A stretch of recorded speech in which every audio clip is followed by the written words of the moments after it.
നന്ദി ധനേഷ് ഡോക്ടറെ. എല്ലാവർക്കും നമസ്കാരം. IFPHന്റെ 1977 പ്രതിദിന സൂം വെബിനാറിലേക്ക് എല്ലാവരെയും സ്വാഗതം ചെയ്തുകൊള്ളുന്നു. ഇന്ന് നമ്മുടെ ക്ലാസ് ആരംഭിക്കുന്നതിന് മുൻപ് ഒരു നിമിഷം ഈശ്വര പ്രാർത്ഥന. നന്ദി.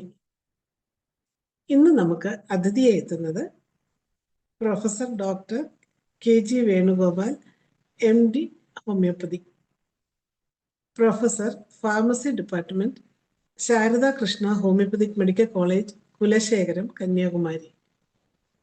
ഡോസ് നിർണയം, നിർമ്മാണം, സാങ്കേതികതയും ശാസ്ത്രീയതയും ഹോമിയോപ്പതിയിൽ 3-ാം ഭാഗമാണ് ഇന്ന് ക്ലാസ് എടുക്കുന്നത്. ഈ വിഷയത്തിൽ ക്ലാസ് എടുക്കുന്നതിന് KG വേണുഗോപാൽ ഡോക്ടറെ ആദരപൂർവ്വവും സ്നേഹപൂർവ്വവും ഈ പ്ലാറ്റ്ഫോമിലേക്ക് സ്വാഗതം ചെയ്തുകൊള്ളുന്നു. ഡോക്ടർക്ക് ആരംഭിക്കാം.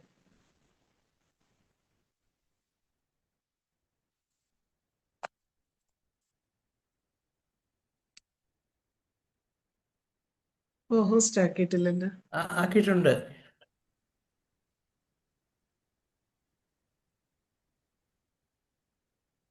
ഔട്ടായി പോയോ? ഇപ്പൊ ഉണ്ട്. 1 മിനിറ്റ്. ഓക്കെ, ഒന്നുകൂടെ അൺമ്യൂട്ട് ചെയ്യേ.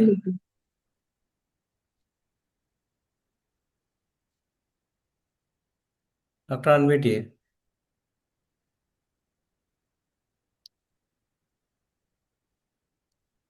കോഹോസ്റ്റ് ആണ്, അൺമ്യൂട്ട് ചെയ്താൽ മതി. ഓക്കെ,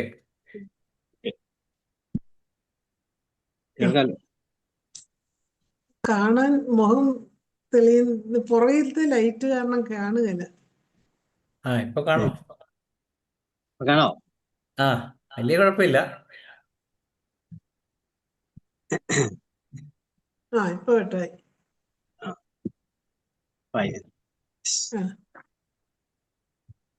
എല്ലാവർക്കും എൻ്റെ സ്വാഗതം. ഇന്നത്തെ എൻ്റെ ക്ലാസ് എന്ന് പറയുന്നത് കഴിഞ്ഞ കുറച്ച് 2 പ്രാവശ്യം നമ്മളിട്ട അതിൻ്റെ തന്നെ കണ്ടിന്യൂവേഷൻ ആയിട്ടാണ് പോസ്റ്റോളജി. ഡോസിനെ കുറിച്ചുള്ള വിവിധ ഹോമിയോപ്പതിയിലുള്ള വിവിധങ്ങളായ ഡോസുകളെ കുറിച്ചുള്ള ഒരു ചർച്ചയിലേക്ക് പോകുന്നതിന് മുമ്പ് അതിനെക്കുറിച്ചൊരു അവബോധം ഉണ്ടാക്കുവാനുള്ളൊരു ശ്രമമാണ് എൻ്റെ ക്ലാസ്സിലുള്ളത്. ആദ്യം തന്നെ പറഞ്ഞു, നമ്മൾ ഈ ക്ലാസ്സിൽ നിങ്ങൾ കേൾക്കുന്ന കാര്യങ്ങളൊക്കെ എല്ലാവർക്കും അറിയാവുന്ന കാര്യം തന്നെ. പക്ഷെ അതിൻ്റെ ഒരു ബാക്ക്ഗ്രൗണ്ട്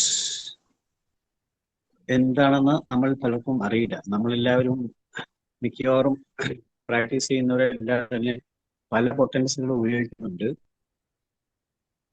അപ്പൊ ഇന്ന് നമുക്ക് പലതും നമ്മൾ പലരിൽ നിന്നും കേട്ടറിഞ്ഞതായിരിക്കാം, അല്ലെങ്കിൽ നമ്മുടെ എക്സ്പീരിയൻസ് കൊണ്ട് കിട്ടിയതായിരിക്കാം. എങ്കിലും ഈ പല റേഞ്ചുകളുടെ പെൻസ് യൂസ് ചെയ്യുന്നതിനെ കുറിച്ച് ഒരു ശരിയായ ധാരണ ഇപ്പോഴും നമ്മൾക്കില്ലാത്തതാണ് അതിൻ്റെ ഒരു ഏറ്റവും വലിയ പ്രശ്നം നമ്മളെല്ലാവരും അനുഭവിക്കുന്നത്. കാരണം അതിന് ഒരു ഇതുവരെ സത്യം ഒരു സ്റ്റാൻഡർഡൈസേഷൻ ഉണ്ടോ എന്ന് ചോദിച്ചു ഇല്ല, അല്ലെങ്കിൽ കറക്റ്റായി പറയാൻ പറ്റാത്ത ഒരവസ്ഥ. കാരണം ഞാൻ പറഞ്ഞു ഹനുമാൻ എന്താണ് ഉദ്ദേശിച്ചും ഹനുമാൻ തിരഞ്ഞെടുത്ത വഴികളും കാര്യങ്ങളൊക്കെ നമ്മൾ ചർച്ച ചെയ്തു. അതിനുശേഷം ഹനുമാൻ ഉപയോഗിച്ചിരുന്ന പൊട്ടൻഷ്യകൾ എല്ലാവർക്കും ഏകദേശം ഹലോ ഇടയ്ക്ക് മ്യൂട്ടായി നെറ്റ് പോയതാണ്. ഇപ്പൊ വീണ്ടും മ്യൂട്ടാണ്. അൺമ്യൂട്ട് ചെയ്യണേ. മ്യൂട്ട് അല്ലല്ലോ, ഇപ്പൊ അൺമ്യൂട്ടായി. ഇല്ല ഇപ്പൊ കറക്റ്റ് ആയി. ഓക്കെ. അപ്പൊ നമ്മള് അതിന്റെ സാങ്കേതികത്വം പഠിച്ചു കഴിയുമ്പോൾ നമുക്ക് മനസ്സിലാകുന്നത് ഹനുമാന്റെ ഉദ്ദേശം എന്തായിരുന്നു. മെഡിസിന്റെ അഗ്രവേഷൻ, നമ്മൾ ഒരു ഡിസീസിന് ലോ സിമിലാഴ്സ് അനുസരിച്ച് മരുന്ന് കൊടുക്കുമ്പോൾ അപ്പൊ ആ ലോ സിമിലാഴ്സ് എന്ന് പറയുന്ന ഡിസീസ്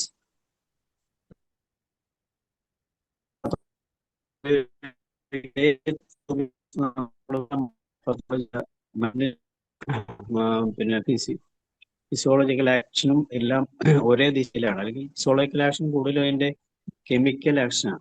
അപ്പൊ ആ ഒരു രണ്ടും കൂടെ ഒരേ ദിശയിൽ വരുമ്പോൾ ഉണ്ടാകുന്ന അഗ്രവേഷനാണ് നമ്മൾ പിന്നെ മെഡിസിനൽ അഗ്രവേഷൻ എന്ന് പറയുന്നത്. ഈ മെഡിസിനൽ അഗ്രവേഷൻ ഒഴിവാക്കുക എന്നുള്ളതായിരുന്നു ഹനുമാന്റെ പ്രധാന ഉദ്ദേശം. അതിനുവേണ്ടിയാണ് അദ്ദേഹം പൊട്ടൻറ്റൈസേഷൻ ഡൈലൂഷൻ കൊണ്ടുവന്നതും പൊട്ടൻറ്റൈസേഷൻ കൊണ്ടുവന്നതും. അങ്ങനെ ഒരു 30th പൊട്ടൻസി വരെ ഹനുമാൻ ഉപയോഗിച്ചിരുന്നു. അതിനുശേഷം പിന്നീട് ഹനുമാൻ പിന്നെ അതിനപ്പുറത്തേക്ക് ഹനുമാൻ പോയിട്ടില്ല. പക്ഷെ അദ്ദേഹത്തിന്റെ ശിഷ്യര് പതുക്കെ ആ പൊട്ടനിലേക്ക് പോകാൻ തുടങ്ങിയതും ഒക്കെ നമ്മൾ ചർച്ച ചെയ്ത് കഴിഞ്ഞു. അതില് പിന്നെ അപ്പൊ അവിടെ ഹനുമാൻ അവരോട് അതിന്റെ വ്യക്തത പരിശോധിക്കണമെന്നും അല്ലെങ്കിൽ അതിന്റെ ശാസ്ത്രീയത മാറ്റേണ്ട ലിമിറ്റേഷനെ കുറിച്ചൊക്കെ ചിന്തിക്കണമെന്നൊക്കെ ഹനുമാൻ തന്നെ പറഞ്ഞു. എങ്കിലും ഹനുമാന്റെ ശിഷ്യരായ പ്രധാനപ്പെട്ട ശിഷ്യനായ ബോണി ഹുസൈനൊക്കെ ഈ ഉപയോഗിച്ച പൊട്ടൻസികൾ കുറച്ചുകൂടെ ഹയറിലേക്ക് പോകാൻ തുടങ്ങി. ബോണി ഹുസൈനെ സ്വാധീനിച്ചത് ശരിക്കും പറഞ്ഞാൽ ഹനുമാന്റെ തന്നെ കാലഘട്ടത്തിലുള്ള 2 ഹോമിയോപ്പതി പ്രാക്ടീഷണർ ആയിരുന്നു. അതൊക്കെ നമ്മൾ ചർച്ച ചെയ്യാൻ തോന്നുന്നു. അപ്പൊ ആ സമയത്ത് അതിൽ ബോണി ഹുസൈൻ സ്വാധീനിക്കപ്പെടുകയും അങ്ങനെ ഹനുമാൻ ബോണി ഹുസൈൻ്റെ മായിട്ടുള്ള നിരന്തരമായ ചർച്ചകൾ കഴിഞ്ഞിലൂടെ കുറച്ചുകൂടെ ഹയർ പൊട്ടൻസി യൂസ് ചെയ്യുന്നതിനെ കുറിച്ച് ചിന്തിച്ചിരുന്നു. അങ്ങനെ അദ്ദേഹം വളരെ അപൂർവമായിട്ട് മാത്രം ഈ ശിഷ്യന്മാരുണ്ടാക്കിയ 1-2 പൊട്ടൻസികൾ ഉപയോഗിച്ചിട്ടുണ്ടെന്നല്ലാതെ പിന്നെ മേലോട്ട് പോകാൻ ഉദ്ദേശിച്ചിട്ടില്ല. അപ്പൊ ഹനുമാന്റെ അവസാന കാലത്ത് ഉപയോഗിച്ചുകൊണ്ടിരുന്ന മെഡിക്കൽ ബോക്സ് ഒക്കെ പരിശോധിച്ചാൽ നമുക്ക് അത് മനസ്സിലാവും. കൂടുതലായിട്ട് ഉപയോഗിച്ചിരുന്ന പൊട്ടൻസികൾ 30 അതിന് താഴെയുള്ളതായിരുന്നു. പിന്നെയാണ് ഈ ഹനുമാന്റെ ശിഷ്യര് പല ഹയർ പൊട്ടൻസികളിലൊക്കെ പോയി. അപ്പൊ അത് അന്നത്തെ കാലത്ത് കെൻഡൊന്നും ഇല്ലെന്ന് നമുക്കറിയാം. അപ്പം അല്ലാതെ ഉള്ള ഹനുമാന്റെ ശിഷ്യന്മാരാണ് ബ്ലിങ്ക് അങ്ങനെ തുടങ്ങിയ കുറച്ച് പേരാണ് ഈ ഹയർ പൊട്ടൻസിലേക്ക് പോയത്, കൊർസാക്കോ. അപ്പൊ ഇത് ഹനുമാൻ പരിശോധിക്കുകയും അതിനുശേഷം അദ്ദേഹം പിന്നെ അവരോട് എതിർപ്പ് പോലും പ്രകടിപ്പിച്ചിട്ടുണ്ട്. അപ്പൊ അങ്ങനെ ഇതിനൊരു ഉത്തരം കണ്ടെത്താൻ വേണ്ടിയാണ് ഹനുമാൻ അവസാന കാലഘട്ടത്തിൽ 0 ബാർ പൊട്ടൻസിയിലേക്ക് വന്നത്. അവിടെ 0 ബാർ പൊട്ടൻസിയിൽ കുറച്ചുകൂടെ ഡൈലൂഷൻ കൂട്ടുകയും അതിന്റെ ഡൈലൂഷൻ കൂട്ടി, ഡ്രഗിന്റെ ഇന്റൻസിറ്റി കുറയ്ക്കാൻ ഡൈലൂഷൻ കൂട്ടി, അതേപോലെ സക്കഷനും കൂട്ടി. 100 സക്കഷൻ ആണ് 0 ബാർ പൊട്ടൻസി ഉപയോഗിക്കുന്നത്. ഇങ്ങനെ വന്നപ്പം അത് അതിന്റെ മെഡിസിന്റെ അഗ്രവേഷൻ കുറയ്ക്കാനും അത് റിപ്പീറ്റേഷൻ കുറച്ചുകൂടെ ഫാസ്റ്റ് ആക്കാനും, അതായത് ഫ്രീക്വന്റ് റിപ്പീറ്റേഷൻ ചെയ്യാനും പറ്റുമെന്നുള്ളൊരു ഒരു പഠനത്തിലൂടെയാണ് ഹനുമാൻ അതിലേക്ക് എത്തിയത്. അപ്പൊ അതോടെ ഈ ഹനുമാന് ശേഷം നമ്മൾക്കറിയാം സിസ്തരീഷൻ ഓഫ് ഓർഗനോണിലാണ് ഹനുമാൻ ഇത് പ്രതിപാദിച്ചിരുന്നത്. പക്ഷെ ആ ഓർഗനോൺ ഹനുമാന്റെ കാലഘട്ടത്തിൽ പബ്ലിഷ് ചെയ്തിട്ടില്ല. ഹനുമാന്റെ മരണശേഷം ഏകദേശം 75ഓളം വർഷം കഴിഞ്ഞ് അത് 1921 അത് പബ്ലിഷ് ആയത്. ഈ സമയത്താണ് കെന്റ് ജനിച്ചതും. അപ്പൊ കെന്റ് വാസ്തവത്തിൽ ഹനുമാന്റെ സിസ്തരീഷൻ കണ്ടിരുന്നില്ല. അപ്പം കെന്റ് ഹനുമാന്റെ ഈ ഹയർ പൊട്ടൻസിലേക്ക് പോയിക്കൊണ്ടിരുന്ന ഹനുമാന്റെ ശിഷ്യരുടെ സ്വാധീനത്തിൽ അദ്ദേഹം ഇടയ്ക്ക് ഹയർ പൊട്ടൻസി അന്ന് കെന്റ് ഉദ്ദേശിച്ച 30 ഹയർ പൊട്ടൻസി ആയിട്ടാണ്. 30 സെന്റൻസുകൾ പൊട്ടൻസി ഉപയോഗിച്ച് കേസ് ട്രീറ്റ് ചെയ്തപ്പോൾ കിട്ടിയ ഫലത്തിൽ സംതൃപ്തനായി അദ്ദേഹം ഹയർ പൊട്ടൻസിലേക്ക് പോവുകയും ചെയ്തു. അങ്ങനെയാണ് പിന്നീട് കെന്റ് തന്നെയാണ് നമ്മൾക്കാർക്കും ഒരിക്കലും ചിന്തിക്കാൻ പറ്റാത്ത രീതിയിൽ ഹയർ പൊട്ടൻസികൾ നിങ്ങൾക്കറിയാം, എണ്ണം PPM CM കെന്റ് ഹയർ പൊട്ടൻസിയുടെ ഉപജ്ഞാതാവാണെന്ന് വേണമെങ്കിൽ പറയാം.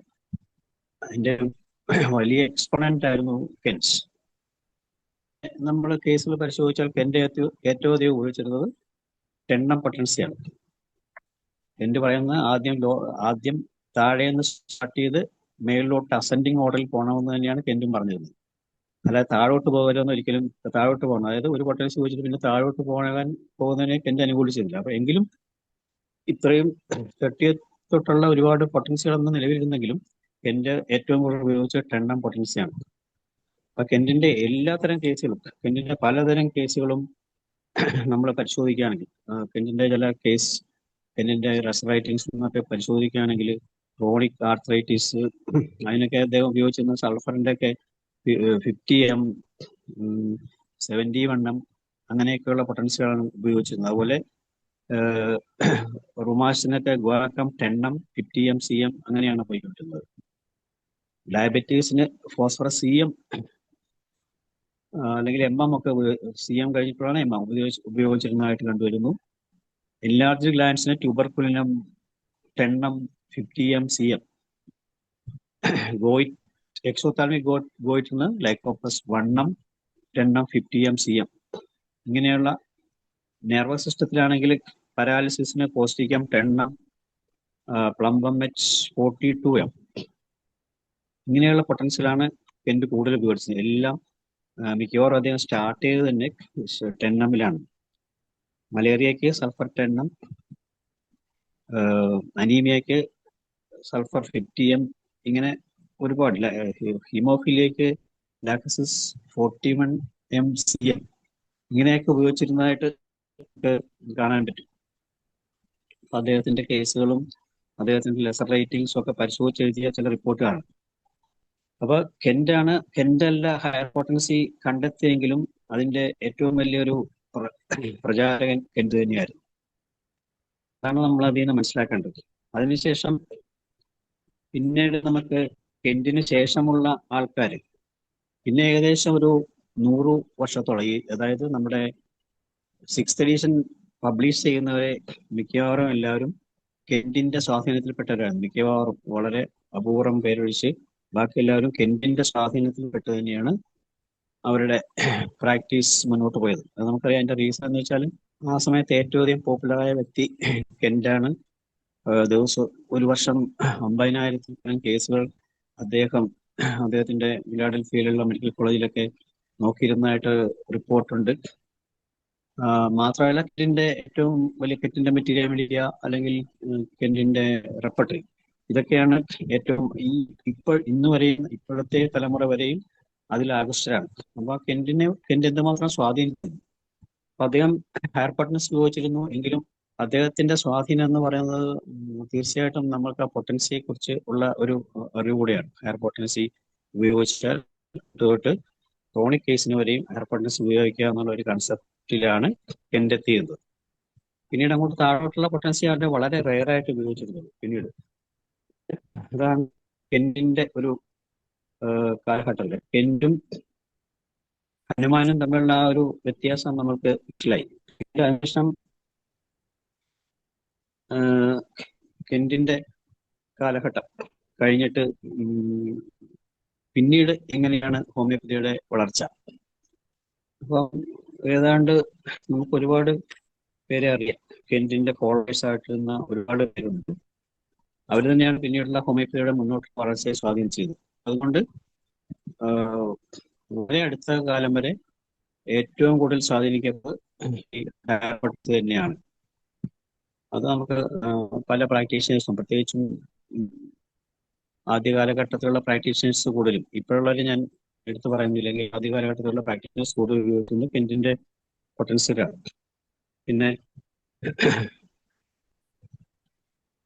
പിന്നീട് അതിനുശേഷം എന്താണ് ഹയർ പൊട്ടൻസി ഇത്രയധികം പോപ്പുലർ ആകാനായിട്ടുള്ള മറ്റൊരു കാരണം, ഹനുമാന്റെ മെത്തേഡ് ഉപയോഗിച്ചാണ് പൊട്ടൻറ്റൈസേഷൻ ചെയ്തിരുന്നെങ്കിൽ ഒരിക്കലും ഹയർ പൊട്ടൻസിയിലേക്ക് പോകത്തില്ലായിരുന്നു. കാരണം ഹനുമാന്റെ ഓരോ പൊട്ടൻസിയും നിങ്ങൾക്കറിയാം, ഞാൻ അത് പറഞ്ഞിട്ടുണ്ട്, മെനി ഗ്ലാസ് മെത്തേഡ്. അതായത് ഹനുമാൻ ഒരു കുപ്പി ഒരു പൊട്ടൻസിക്ക് ഉപയോഗിച്ചിരുന്നു. അപ്പോൾ ഓരോ പൊട്ടൻസിക്കും വെച്ച് നമ്മൾ ആലോചിച്ച് നോക്കിയാൽ 10M പൊട്ടൻസി അല്ലെ 50M CM ഒക്കെ ഉണ്ടെങ്കിൽ എത്രയധികം ബോട്ടിൽസ് വേണം. അതുപോലെ തന്നെ ഹനുമാൻ ഉപയോഗിച്ചിരുന്ന പൊട്ടൻറ്റൈസേഷൻ ടെക്നിക്കുകളും ഒക്കെ ഹാൻഡ് മെത്തേഡാണ് ഉപയോഗിച്ചിരുന്നത്. അതിനുശേഷമാണ് ഞാൻ പറഞ്ഞിട്ടുണ്ട് ഇൻഡസ്ട്രിയൽ റെവല്യൂഷൻ വന്നതും അതിന് പുതിയ പുതിയ പല യന്ത്രങ്ങളും ആവിർഭവിക്കുകയൊക്കെ ചെയ്തിട്ടുണ്ട്.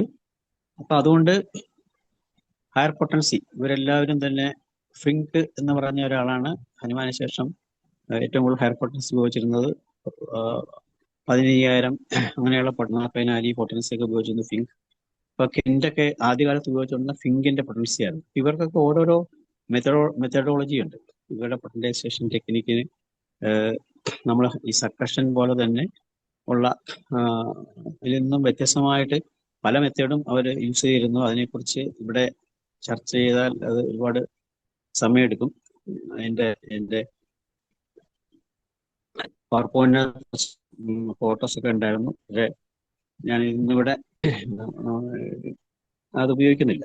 എന്തായാലും കാരണം നമുക്ക് ഇനിയും ഈ ക്ലാസ് തുടർന്ന് കൊണ്ടുപോകാൻ ബുദ്ധിമുട്ടായതുകൊണ്ടാണ് ഞാൻ പറഞ്ഞത്. ഇനിയും ഇതിനെക്കുറിച്ച് തന്നെ പൊട്ടയെക്കുറിച്ച് തന്നെ വീണ്ടും പറയാം. പിന്നെ അതിനുശേഷം നമുക്ക് ഒരു കാലഘട്ടത്തിൽ പിന്നീട് ഹോമിയോപ്പതി വീണ്ടും ആ ഒരു കെന്റിന് ശേഷം നമ്മൾക്കറിയാം എന്താണ് ഹോമിയോപ്പതി സംഭവിച്ചതെന്ന്. കെന്റിന്റെ ഒരു കാലഘട്ടം കഴിഞ്ഞ് ഹോമിയോപ്പതി വീണ്ടും താഴേക്ക് അതിന്റെ പ്രചാരം കുറയുകയും ഒക്കെ ചെയ്യുകയുണ്ടായി. അത് ശക്തമായ നിലനിന്നെങ്കിൽ പോലും അതിന്റെ പ്രചാരം കുറഞ്ഞതൊക്കെ നമുക്കറിയാം. അവിടുത്തെ കോളേജുകളൊക്കെ അത് ഉണ്ടായ ഒരു വിപ്ലവം പോലെ അതെല്ലാം അവിടെ അവസാനിക്കുകയാണ് ചെയ്തത്. അതിന്റെ കാരണം എന്താണെന്ന് നമുക്കറിയാം. പിന്നെ അപ്പോഴത്തേക്കും മോഡേൺ മെഡിസിൻ എന്ന ആ ഒരു ശാസ്ത്രം വളരെയധികം ഡെവലപ്പ് ചെയ്യുകയും അതിന്റെ സ്വാധീനം വീണ്ടും ഹോമിയോപ്പതിയുടെ വളർച്ചയെ ഇങ്ങോട്ട് ഒരു തടസ്സം പോലെ വരികയാണ് ചെയ്തത്. ഈ സമയത്തും ധാരാളം ഹോമിയോപ്പത്സ് ഉണ്ടായിരുന്നു. നിങ്ങൾക്കറിയാം ബോഗറിന്റെ നിങ്ങൾക്ക് CM ബോഗറിനെ കുറിച്ച് എല്ലാവർക്കും അറിയാം. ബോഗർ, എലിസബത്ത് റൈറ്റ്, പീറി സ്മിത്സ് ഇവരൊക്കെ കെന്റിന്റെ ഫോളോവേഴ്സ് ആയിരുന്നു. അതുകൊണ്ട് തന്നെ അവരെല്ലാം ഹയർ പൊട്ടൻസിയാണ് ഉപയോഗിച്ചിരുന്നത്. അതിൽ ഏറ്റവും കൂടുതൽ ഉപയോഗിച്ചിരുന്നത് ബോഗർ. പക്ഷെ ബോഗർ ഏറ്റവും ഉപയോഗിച്ചിരുന്ന സെലക്ഷൻ ഓഫ് പൊട്ടൻസിക്ക് ഏറ്റവും ഉപയോഗിച്ചിരുന്നത് പതോളജിക്കൽ ജനറലാണ്. അപ്പൊ ആ പതോളജിക്കൽ കണ്ടീഷൻസ് വളരെ സീരിയസ് ആയിട്ടുള്ള പതോളജിക്കൽ കണ്ടീഷൻസ് ഒക്കെ ബോഗർ വളരെ ഹയർ പൊട്ടൻസി ഉപയോഗിച്ചാണ് ട്രീറ്റ് ചെയ്യുന്നത്. അതായത് 50M, CM, MM ഒക്കെ. അതായത് കെന്റിനേക്കാൾ കുറച്ചുകൂടെ ഹയർ പൊട്ടൻസി യൂസർ ആയിരുന്നു ബോഗർ എന്ന് നമുക്ക് പരിശോധിച്ചാൽ മനസ്സിലാവും. അപ്പൊ അവിടെ ഹയർ പൊട്ടൻസി പുറകോട്ട് പോയിട്ടില്ല. പക്ഷെ ഈ സമയത്ത് ആണ് ഞാൻ പറഞ്ഞത് ഈ മോഡേൺ മെഡിസിന്റെ ഒരു പ്രഭാവത്തിൽ കുറച്ച് ഹോമിയോപ്പതിക്ക് മങ്ങലേറ്റിട്ടുണ്ട്. ആ സമയത്ത് കുറച്ച് കാലത്താണ് നമ്മുടെ കുറച്ച് കാലത്തെ ഹിസ്റ്ററി പരിശോധിച്ചാൽ അവിടെ വീണ്ടും പലരും അതിൽ ഏറ്റവും പ്രധാനം ക്ലർക്ക്. നമുക്കറിയാം ക്ലർക്കിന്റെ ഒരുപാട് പുതിയ മരുന്നുകൾ നോസോഡൊക്കെ കൊണ്ടുവന്നിട്ടുണ്ടെങ്കിലും ക്ലർക്ക് ഉപയോഗിച്ചിരുന്നത് മിക്കവാറും ലോവർ പൊട്ടൻസി ആയിരുന്നു. അത് പല മെഡിസിൻ ഗൺ പൗഡറൊക്കെ അറിയാം, എല്ലാം 3x ഒക്കെയാണ് ക്ലർക്ക് ഉപയോഗിച്ചിരുന്ന പൊട്ടൻസി. അപ്പൊ ഈ ഒരു കാലഘട്ടത്തിൽ രണ്ട് ആശയങ്ങൾ, രണ്ട് സ്കൂൾ, അങ്ങനെയാണ് രണ്ട് ഡിഫറെന്റ് സ്കൂൾസ്. ഒന്ന് ഹയർ പൊട്ടൻസി യൂസേഴ്സും ഈ ലോവർ പൊട്ടൻസി യൂസേഴ്സും ഇങ്ങനെ ഓരോരുത്തരും സപ്പോർട്ട് ചെയ്ത് രണ്ട് സ്കൂളുകൾ ഉണ്ടായി. പിന്നീട് ഇങ്ങോട്ട് നമുക്കറിയാവുന്ന പ്രധാനപ്പെട്ട ചില പ്രാക്ടീഷണേഴ്സ് ആണ്. അത് പിന്നീടും ഹോമിയോപ്പതി വീണ്ടും പതുക്കെ വളരുന്നു. അതിന്റെ പ്രധാനപ്പെട്ട കാരണം എന്ന് വെച്ചാൽ എഡ്യൂക്കേഷൻ സ്റ്റാൻഡേർഡ് ഓഫ് എഡ്യൂക്കേഷനിൽ ഉണ്ടായ, പ്രത്യേകിച്ചും ഇന്ത്യയിലും അതുപോലുള്ള കൺട്രീസിലൊക്കെ ഉണ്ടായ ഈ ഒരു ബാലൻസ്ഡ് ടീച്ചിങ് മെത്തേഡ്സ്. നമ്മൾ പ്രീ ക്ലിനിക്കലും ക്ലിനിക്കലും അങ്ങനെ പല രീതിയിലുള്ള അപ്രോച്ച് നമ്മുടെ സ്റ്റഡീസ് ഉണ്ടായിരുന്നു. ഹോമിയോപ്പതിക് സബ്ജക്ട്സ് അതിൻ്റെ കൂടെ നമ്മൾ ക്ലിനിക്കൽ, പ്രീ ക്ലിനിക്കൽ, പാരാക്ലിനിക്കൽ ഇങ്ങനെ പല ഒരു വിഷയങ്ങളും പഠിക്കാനുണ്ടായി. പിന്നുള്ളത് ലിറ്ററേച്ചർ. ധാരാളം ലിറ്ററേച്ചറുകളുണ്ടായി. ഹോമിയോപ്പതിയിൽ സാധാരണ ലിറ്ററേച്ചർ ഉണ്ടായി. അതിന്റെ മുമ്പിലത്തെ അവസ്ഥ വെച്ച് നോക്കുമ്പോൾ ഒരുപാട് ലിറ്ററേച്ചർ, കെന്റിന്റെ തന്നെയാണെങ്കിലും അതിനുശേഷമുള്ളവരുടെ ആണെങ്കിലും ഒരുപാട് ലിറ്ററേച്ചറുകൾ, മെറ്റനോമിക്ക, റെപ്പർട്ടറി, ഇങ്ങനെ ഒരുപാട് ലിറ്ററേച്ചർ ഉണ്ടായി. പിന്നെ പുതിയ മൂവിങ്സ്, ക്ലിനിക്കൽ റിസർച്ച് ഇങ്ങനെ പലതും ഉപയോഗിച്ചു. അതുപോലെ ഇപ്പോഴാണെങ്കിൽ നമ്മൾ മോഡേൺ ടെക്നോളജി, കമ്പ്യൂട്ടറും സോഫ്റ്റ്വെയറും ഒക്കെ ടെക്നോളജിക്കൽ അഡ്വാൻസ് ഇൻകോർപ്പറേറ്റ് ചെയ്തിട്ടുണ്ട്. അതുകൊണ്ടാണ് ഇപ്പോഴും ഹോമിയോപ്പതി പ്രത്യേകിച്ചും ഇന്ത്യയിലൊക്കെ ശക്തമായി നിലനിൽക്കുന്നത്. നമ്മൾക്ക് ആവശ്യമായ അതിനുവേണ്ട ഗവൺമെന്റിന്റെ സപ്പോർട്ടുണ്ട്.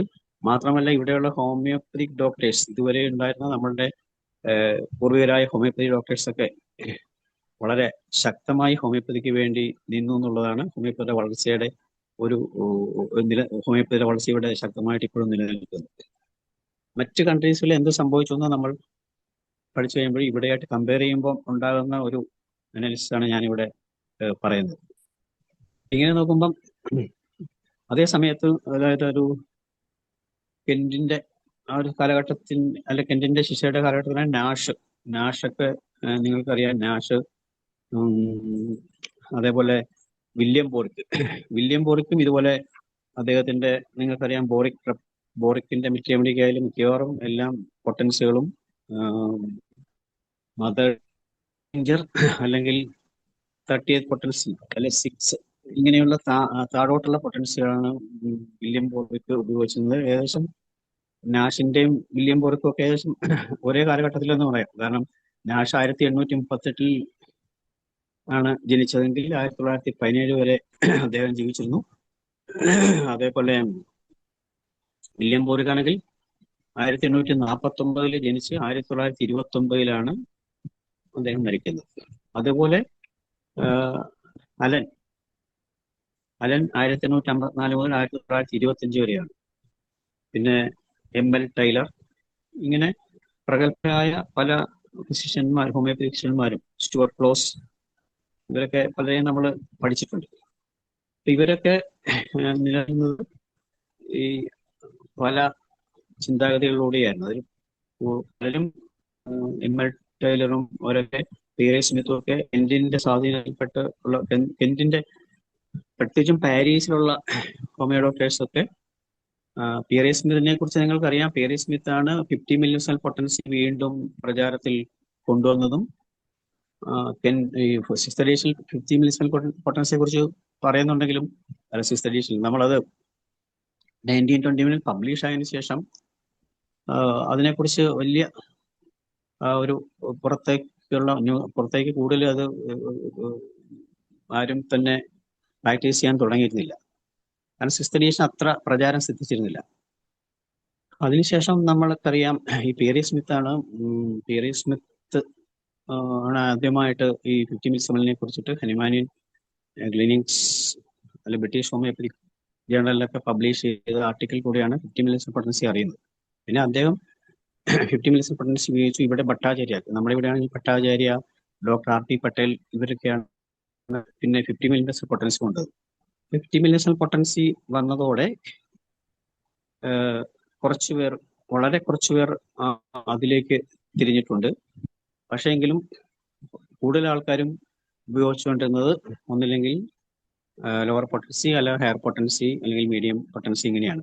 ഈ പൊട്ടൻസി വിഷയത്തിൽ ചോയ്സ് ഓഫ് പൊട്ടൻസിയുടെ കാര്യത്തിൽ അതിനുശേഷം വരുന്ന തലമുറയ്ക്ക് ഒരുപാട് കൺഫ്യൂഷൻസ് വരുന്നു. കാരണം എല്ലാ സ്കൂളുകൾക്കും ഹയർ പൊട്ടൻസി സ്കൂളിനുമുണ്ട്, ലോ പൊട്ടൻസി സ്കൂളിനുമുണ്ട് അവരുടേതായ ക്ലിനിക്കൽ കേസ് റെക്കോർഡുകളും അവരുടേതായ വിജയ അവകാശവാദങ്ങളും ഒക്കെ. അപ്പൊ അവരുടെ വളരെ കെന്റും ബോഗറും ഒക്കെ വളരെ പത്തോളജിക്കലായിട്ടുള്ള കണ്ടീഷൻസിൽ പോലും ഹയർ പൊട്ടൻസി ഉപയോഗിച്ചിരുന്നു. അതേപോലെ ക്ലർക്ക് തുടങ്ങിയവരുടെ നമ്മൾ ഫോളോ ചെയ്യണമെങ്കിൽ അവര് ലോവർ പൊട്ടൻസി യൂസേഴ്സ് ആയിരുന്നു. ബോറിക്, നമ്മൾ ഏറ്റവും അധികം ഇന്നത്തെ കാലഘട്ടത്തിൽ എല്ലാവരും ആശ്രയിക്കുന്നത് ബോറിക്, ക്ലർക്ക് ഒക്കെയാണ്. അപ്പൊ അതിനകത്ത് കൂടുതലും നിങ്ങൾ എടുത്ത് നോക്കുകയാണെങ്കിൽ അറിയാം എല്ലാം ലോവർ പൊട്ടൻസിയാണ്. അപ്പൊ ഇങ്ങനെ രണ്ട് വിവിധങ്ങളായ നിലനിന്നിരുന്നു. അതിന്റെ സ്വാധീനം ഇന്നുമുണ്ട്. അതുകൊണ്ട് ചോയ്സ് ഓഫ് പൊട്ടൻസി എന്നുള്ളത് ഇന്നും ഒരു ബാലികേറാമല തന്നെയാണ്, പ്രത്യേകിച്ചും പുതിയ ജനറേഷനൊക്കെ. കാരണം അവരിൽ പലരും ഈ രണ്ട് സ്കൂളിന്റെയും ചിന്താഗതികൾ വായിച്ചും അറിഞ്ഞും വളർന്നവരാണ്. അപ്പൊ അതില് ഒരു കൺഫ്യൂഷൻ വരുന്നു. പിന്നീട് മോഡേൺ മെഡിസിന്റെ സ്വാധീനം നിലനിൽക്കുന്നു. അതേപോലെ മെറ്റീരിയലിസത്തിന്റെ സ്വാധീനം, ഇതൊക്കെ കൊണ്ട് ഇപ്പോഴും കുറെ ആൾക്കാർക്ക് ഹയർ പൊട്ടൻസിയെ ഒരു സംശയദൃഷ്ടിയാ നോക്കുന്നുണ്ട്. അതിനെ ക്രിറ്റിസിസം ധാരാളം ഹോമിയോപ്പതി അനുഭവിച്ചുകൊണ്ടിരിക്കുന്നത് ലോ സിമിലേഴ്സിനെ കുറിച്ചൊന്നുമല്ല, പൊട്ടൻസിയെ കുറിച്ചാണ്. അതിനൊരു ഉത്തരം കണ്ടെത്തുന്നവരെ ഈ കൺഫ്യൂഷൻ നിലനിൽക്കും. അപ്പൊ അത് ഒരു അപ്പൊ നമ്മൾ എങ്ങനെയാണ് പൊട്ടൻസി സെലക്ട് ചെയ്യുന്നത്? ഈ വിഷയം ഇവിടെ അവതരിപ്പിക്കാൻ തന്നെ കാര്യം ഞാൻ പറഞ്ഞു, പല ക്ലാസ്സിലും നമ്മൾ ചർച്ച ചെയ്യുമ്പോൾ എല്ലാവരും പല പൊട്ടൻസികളെ കുറിച്ച് പറയുന്നുണ്ട്. അത് പല മരുന്നുകൾക്കും നമ്മൾ നോക്കുകയാണെങ്കിൽ പല മരുന്നുകൾക്കും പല അസുഖങ്ങൾക്കും ഈ പൊട്ടൻസിയിൽ ചില വ്യത്യാസങ്ങൾ വരുന്നുണ്ട്. അപ്പൊ എങ്ങനെയാണ് നമ്മളൊരു പൊട്ടൻസി സെലക്ട് ചെയ്യുന്നത്? അതിന് ഇത്രയും പ്രഗത്ഭരായ ഹോമിയോ ഡോക്ടർമാരുടെ ലിറ്ററേച്ചറും ഒക്കെ പരിശോധിച്ചാൽ ഹനുമാനോ ഹിന്ദൊന്നും പറഞ്ഞിട്ടില്ലെങ്കിൽ പോലും പുതിയ ഇന്നത്തെ ഒരു കുറച്ച് വർഷങ്ങളായിട്ടുള്ള സ്റ്റുവർട്ട് ക്ലോസ് തുടങ്ങി അങ്ങോട്ടുള്ള പ്രഗത്ഭരായ ഡോക്ടർമാർ ആണ് ഇതിനൊരു വ്യക്തത വരുത്തണമെന്ന് കരുതി അവർ നടത്തിയ സ്റ്റഡീസിൽ നമുക്കറിയാം, ഇന്ന് നമ്മൾ ഏറ്റവും അധികം കൺസിഡർ ചെയ്യുന്നത് ഒരു ഡോസ് ചോയ്സ് ആണ്. നമ്മൾ ഏറ്റവും അധികം കൺസിഡർ ചെയ്യുന്ന choice susceptibility of the patient ആണ്. സസെപ്റ്റിബിലിറ്റി ഓഫ് ദി പേഷ്യന്റ് എല്ലാവർക്കും അറിയാം, ആർക്കും സംശയമില്ലോ. സസെപ്റ്റിബിലിറ്റി ഇല്ലല്ലോ ഡോക്ടറെ? സസെപ്റ്റിബിലിറ്റി എന്ന് വെച്ചാൽ സംശയം ഉണ്ടെങ്കിൽ പറയാം. അതായത് ഒരു adaptability to take a stimuli. ഒരു സ്റ്റിമുലൈ നമ്മുടെ ശരീരം എങ്ങനെ അതിനെ adaptability to take a stimuli എന്നുള്ളതാണ് സസെപ്റ്റിബിലിറ്റി എന്ന് പറയുന്നത്, നമ്മുടെ വിധേയത്വം. അപ്പൊ അത് കണ്ടുപിടിക്കുക എന്നുള്ളതാണ് ഏറ്റവും ഇന്നത്തെ ഒരു പൊട്ടൻഷ്യൽ സെലക്ഷൻ ഉപയോഗിക്കുന്നത്. പിന്നെയുള്ളത് ഡിസീസിന്റെ സീറ്റ് ഓഫ് ദി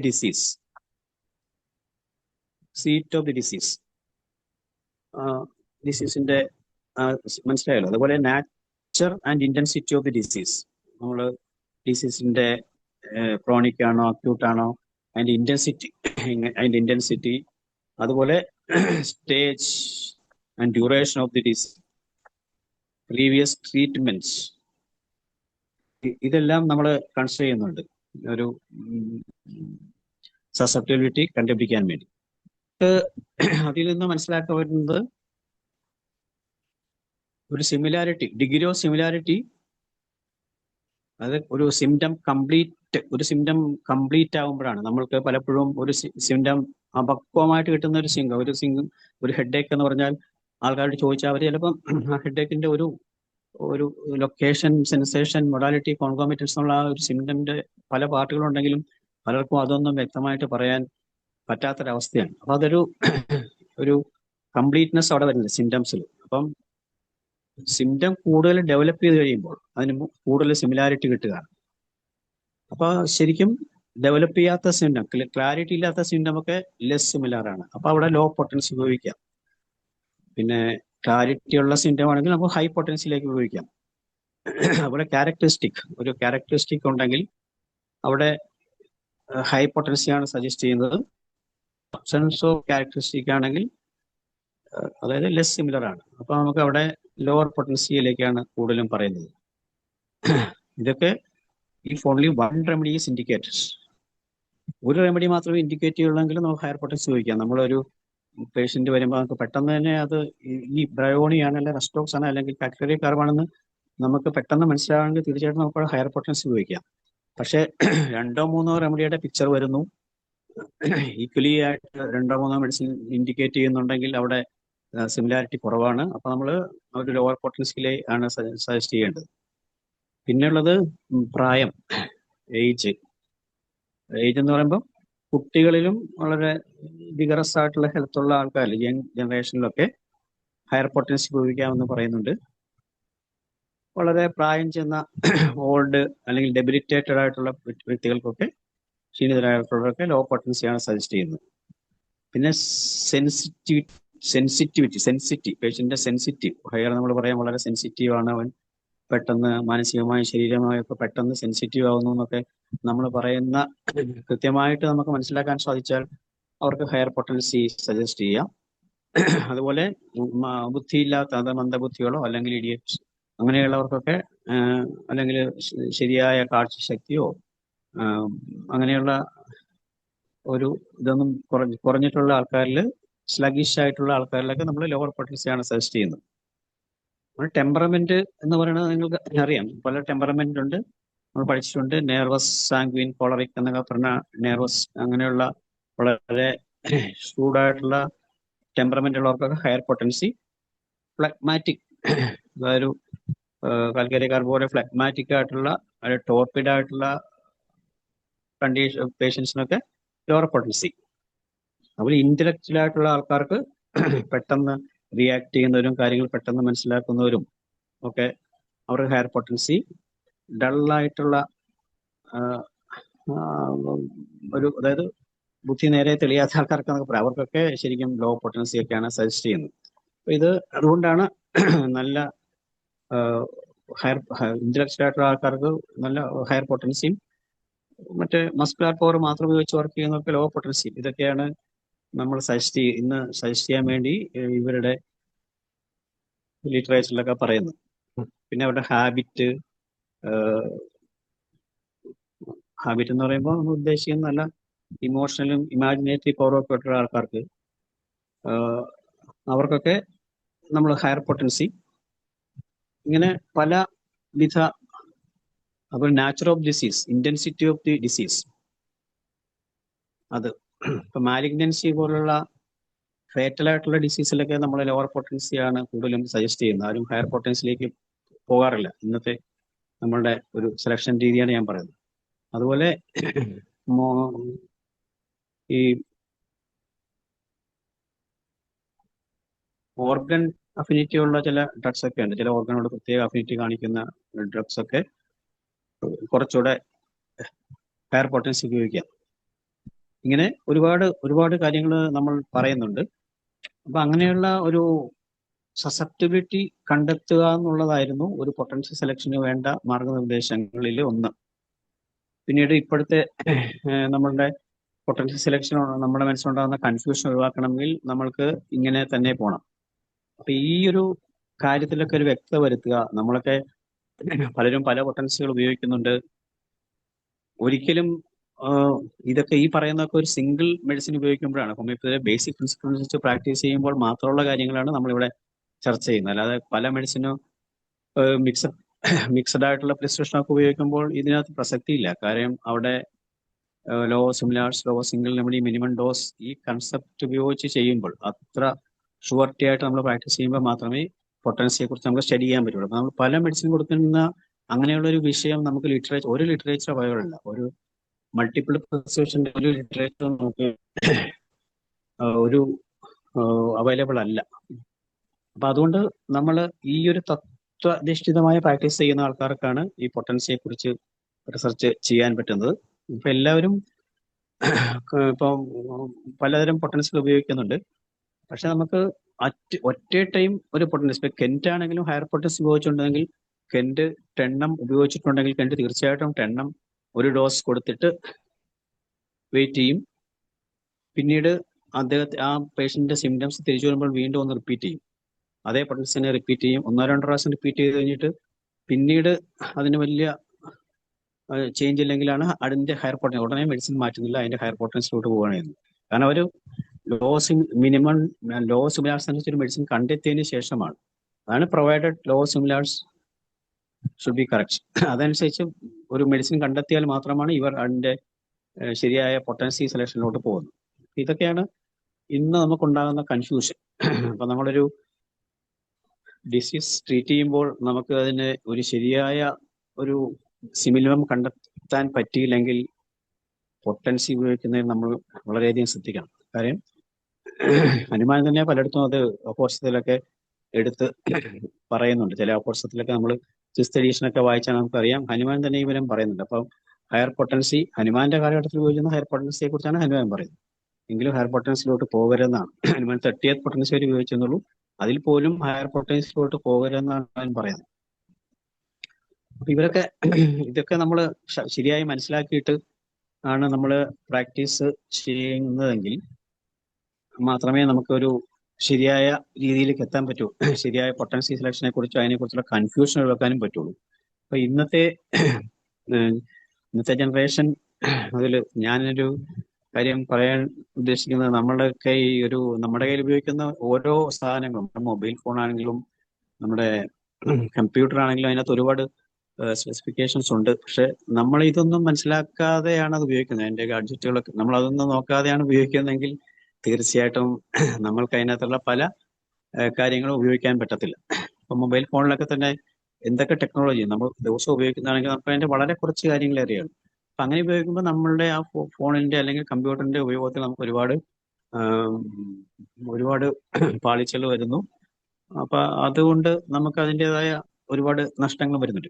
അപ്പൊ അതുപോലെ തന്നെയാണ് ഈ പൊട്ടൻസിയുടെ കാര്യത്തിൽ ഒരു മിനിമം കണ്ടെത്തുക എന്നുള്ള ഒരു വളരെ ഏറ്റവും ഇമ്പോർട്ടൻ്റ് ആയിട്ടുള്ള ഭാഗം ശരിയായി ചെയ്തു കഴിയുമ്പോൾ ഈ പൊട്ടൻസി കണ്ടെത്തുവാൻ വേണ്ടി നമ്മൾ ശ്രമിക്കണമെങ്കിൽ തീർച്ചയായിട്ടും നമ്മൾക്ക് അവൈലബിൾ ആയിട്ടുള്ള നമ്മുടെ ടൂൾസ് എന്ന് പറഞ്ഞ ലിറ്ററേച്ചറുകളാണ്. പലതരം ലിറ്ററേച്ചറുകളുണ്ട്.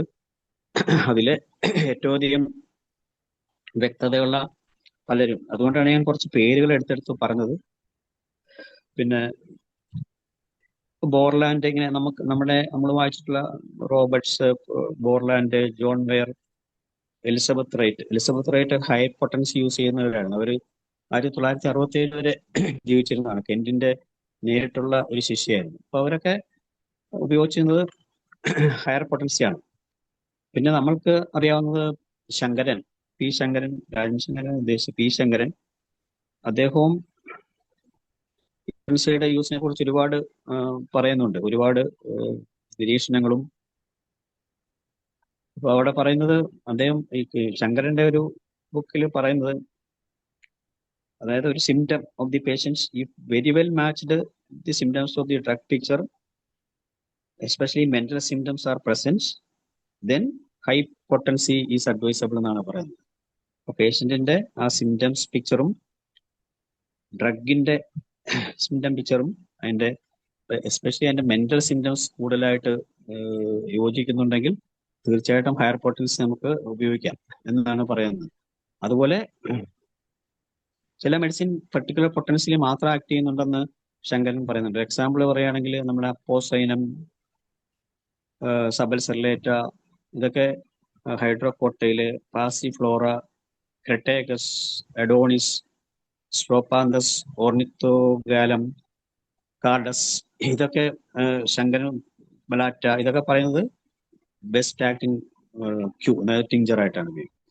ടിഞ്ചറിലാണ് ഏറ്റവും കൂടുതൽ ആക്ഷൻ എന്ന് പി ശങ്കരന്റെ ഒബ്സർവേഷൻ. നോസോഡ്സ് ആണെങ്കിൽ കുറച്ചുകൂടെ ഹയർ പൊട്ടൻസി 200 ആൻഡ് എബോവ് ആണ് സജസ്റ്റ് ചെയ്യുന്നത്. ഒരിക്കലും നോസോഡ് നമ്മൾ ലോവർ പൊട്ടൻസി ഉപയോഗിക്കാറില്ല. പിന്നുള്ളത് ഡീപ്പ് ആക്ടിങ് ഒരു കോൺസ്റ്റിറ്റ്യൂഷണൽ റെമഡി ആണെങ്കിൽ ഹൈ പൊട്ടൻസി തന്നെയാണ് അതിന്റെ സജസ്റ്റ് ചെയ്യുന്നത്. അതിനകത്ത് ഇമ്പ്രൂവ്മെന്റ് ഉണ്ടാവും. അപ്പം എന്തെങ്കിലും ഒരു ദിശതെറ്റി വരുവാണെങ്കിൽ നമുക്ക് അതിന്റെ കോംപ്ലിമെന്ററി ഡ്രഗ് പ്രിസ്ക്രൈബ് ചെയ്യാം, അല്ലെങ്കിൽ അതിന്റെ ആന്റിഡോട്ട് അല്ലെങ്കിൽ ലോ പൊട്ടൻസി തന്നെ ഉപയോഗിക്കാമെന്നാണ് ശങ്കരന്റെ നിരീക്ഷണം. അതുപോലെ കുട്ടികൾ ഹൈ പൊട്ടൻസി ടോളറേറ്റ് ചെയ്യും എന്ന് പറയുന്നത്. കുട്ടികളുടെ കാര്യത്തിൽ ഞാൻ നേരത്തെ പറഞ്ഞു, വയസ്സായിട്ടുള്ള ആൾക്കാർക്ക് അവരുടെ വൈറ്റാലിറ്റി കുറവായതുകൊണ്ട് അവർക്ക് ഹൈ പൊട്ടൻസി സസെപ്റ്റിബിലിറ്റി കുറവായിരിക്കും. അപ്പൊ ഹൈ പൊട്ടൻസിയിലോട്ട് പോകുന്നത് ഉചിതമല്ല. പിന്നെ ചില മരുന്നുകൾ നമ്മൾ നേരത്തെ പറഞ്ഞ പോലെ കാർബോവേജ് അല്ലെങ്കിൽ അങ്ങനെയുള്ള ചില ഫിസിക്കൽ സ്റ്റേറ്റിൽ ഇനർട്ട് ആയിട്ടുള്ള ഡ്രഗ്സ് ആണ് കാർബോവേജ്, സിലീഷ്, ഇതൊക്കെ ഹയർ പൊട്ടൻസി യൂസ് ചെയ്യണമെന്നാണ് പല പ്രഗത്ഭരായിട്ടുള്ള ആൾക്കാരും പറയുന്നത്.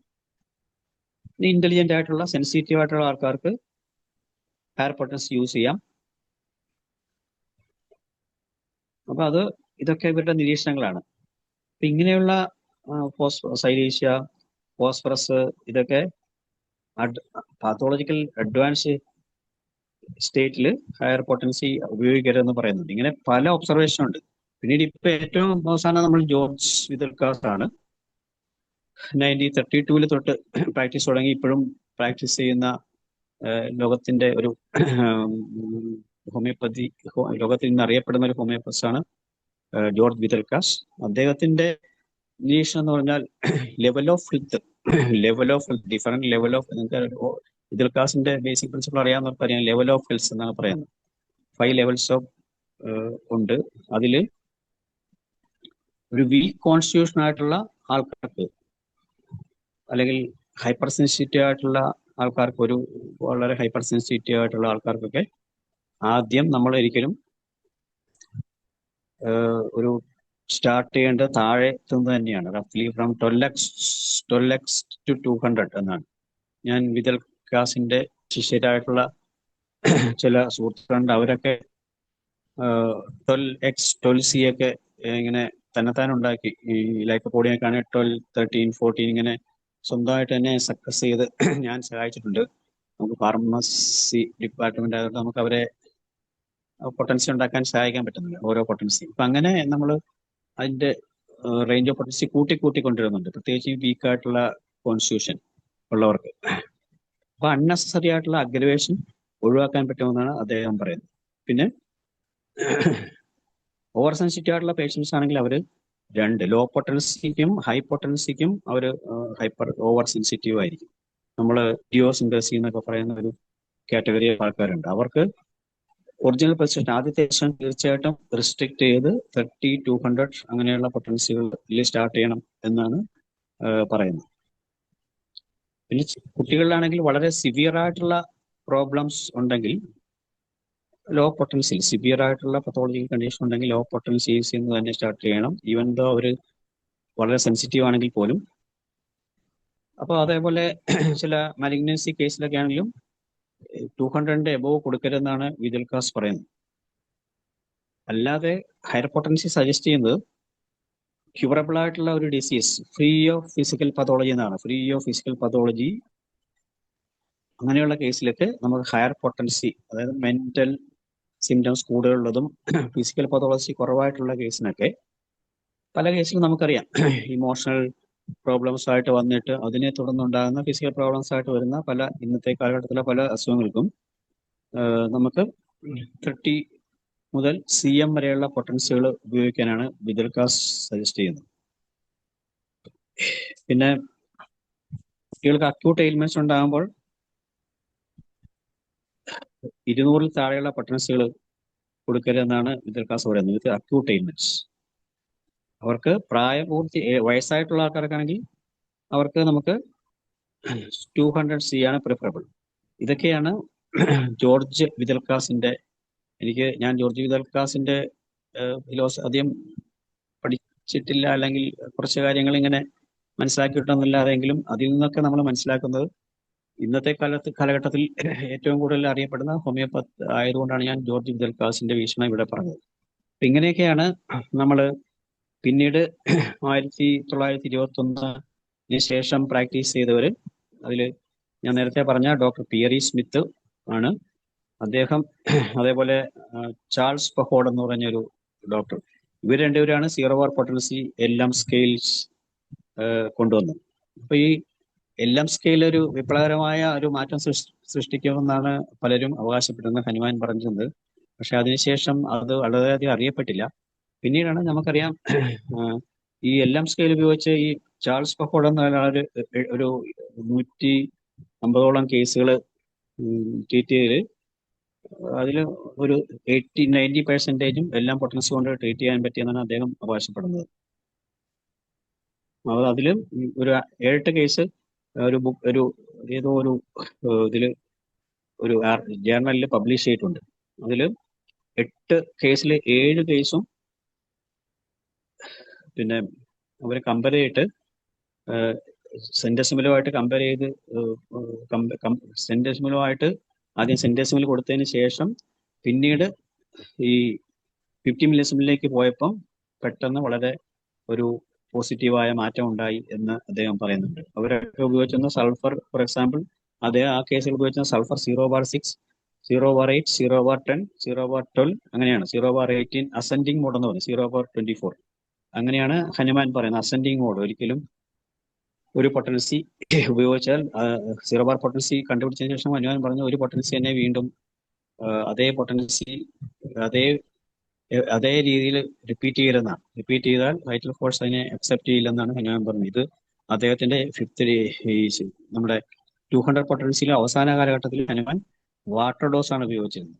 അത് വാട്ടർ ഡോസ് നിങ്ങൾ പ്ലസ് എന്നൊക്കെ കേട്ടു. അപ്പൊ അതൊക്കെ പറയാനുള്ള കാര്യം, ഒരു പൊട്ടൻസി തന്നെ വൈറ്റൽ ഫോഴ്സ് ഒരേ സമയത്ത് ഒരു പൊട്ടൻസി റിപ്പീറ്റ് ചെയ്യുന്നത് അക്സെപ്റ്റ് ചെയ്യുന്നില്ലെന്നാണ്. ഇപ്പൊ ഇങ്ങനെയുള്ള ഒരുപാട് മാറ്റങ്ങൾ ഈ 50 മിനിറ്റ്സ് സ്കൂളിൽ ഉള്ള പ്രാക്ടീഷണേഴ്സ്, നമ്മൾ പട്ടേൽ സാറ്, അതേപോലെ ഇവിടെയാണെങ്കിൽ ഭട്ടാചാര്യ ആണ് ആദ്യമായിട്ട് ഇന്ത്യയിൽ സീറോ ബാർ പൊട്ടൻസി കൊണ്ടുവന്നത്. പിന്നെ ഹരിമോഹൻ ചൗധരി എന്നുള്ള ഒരു ഡോക്ടറുണ്ട്.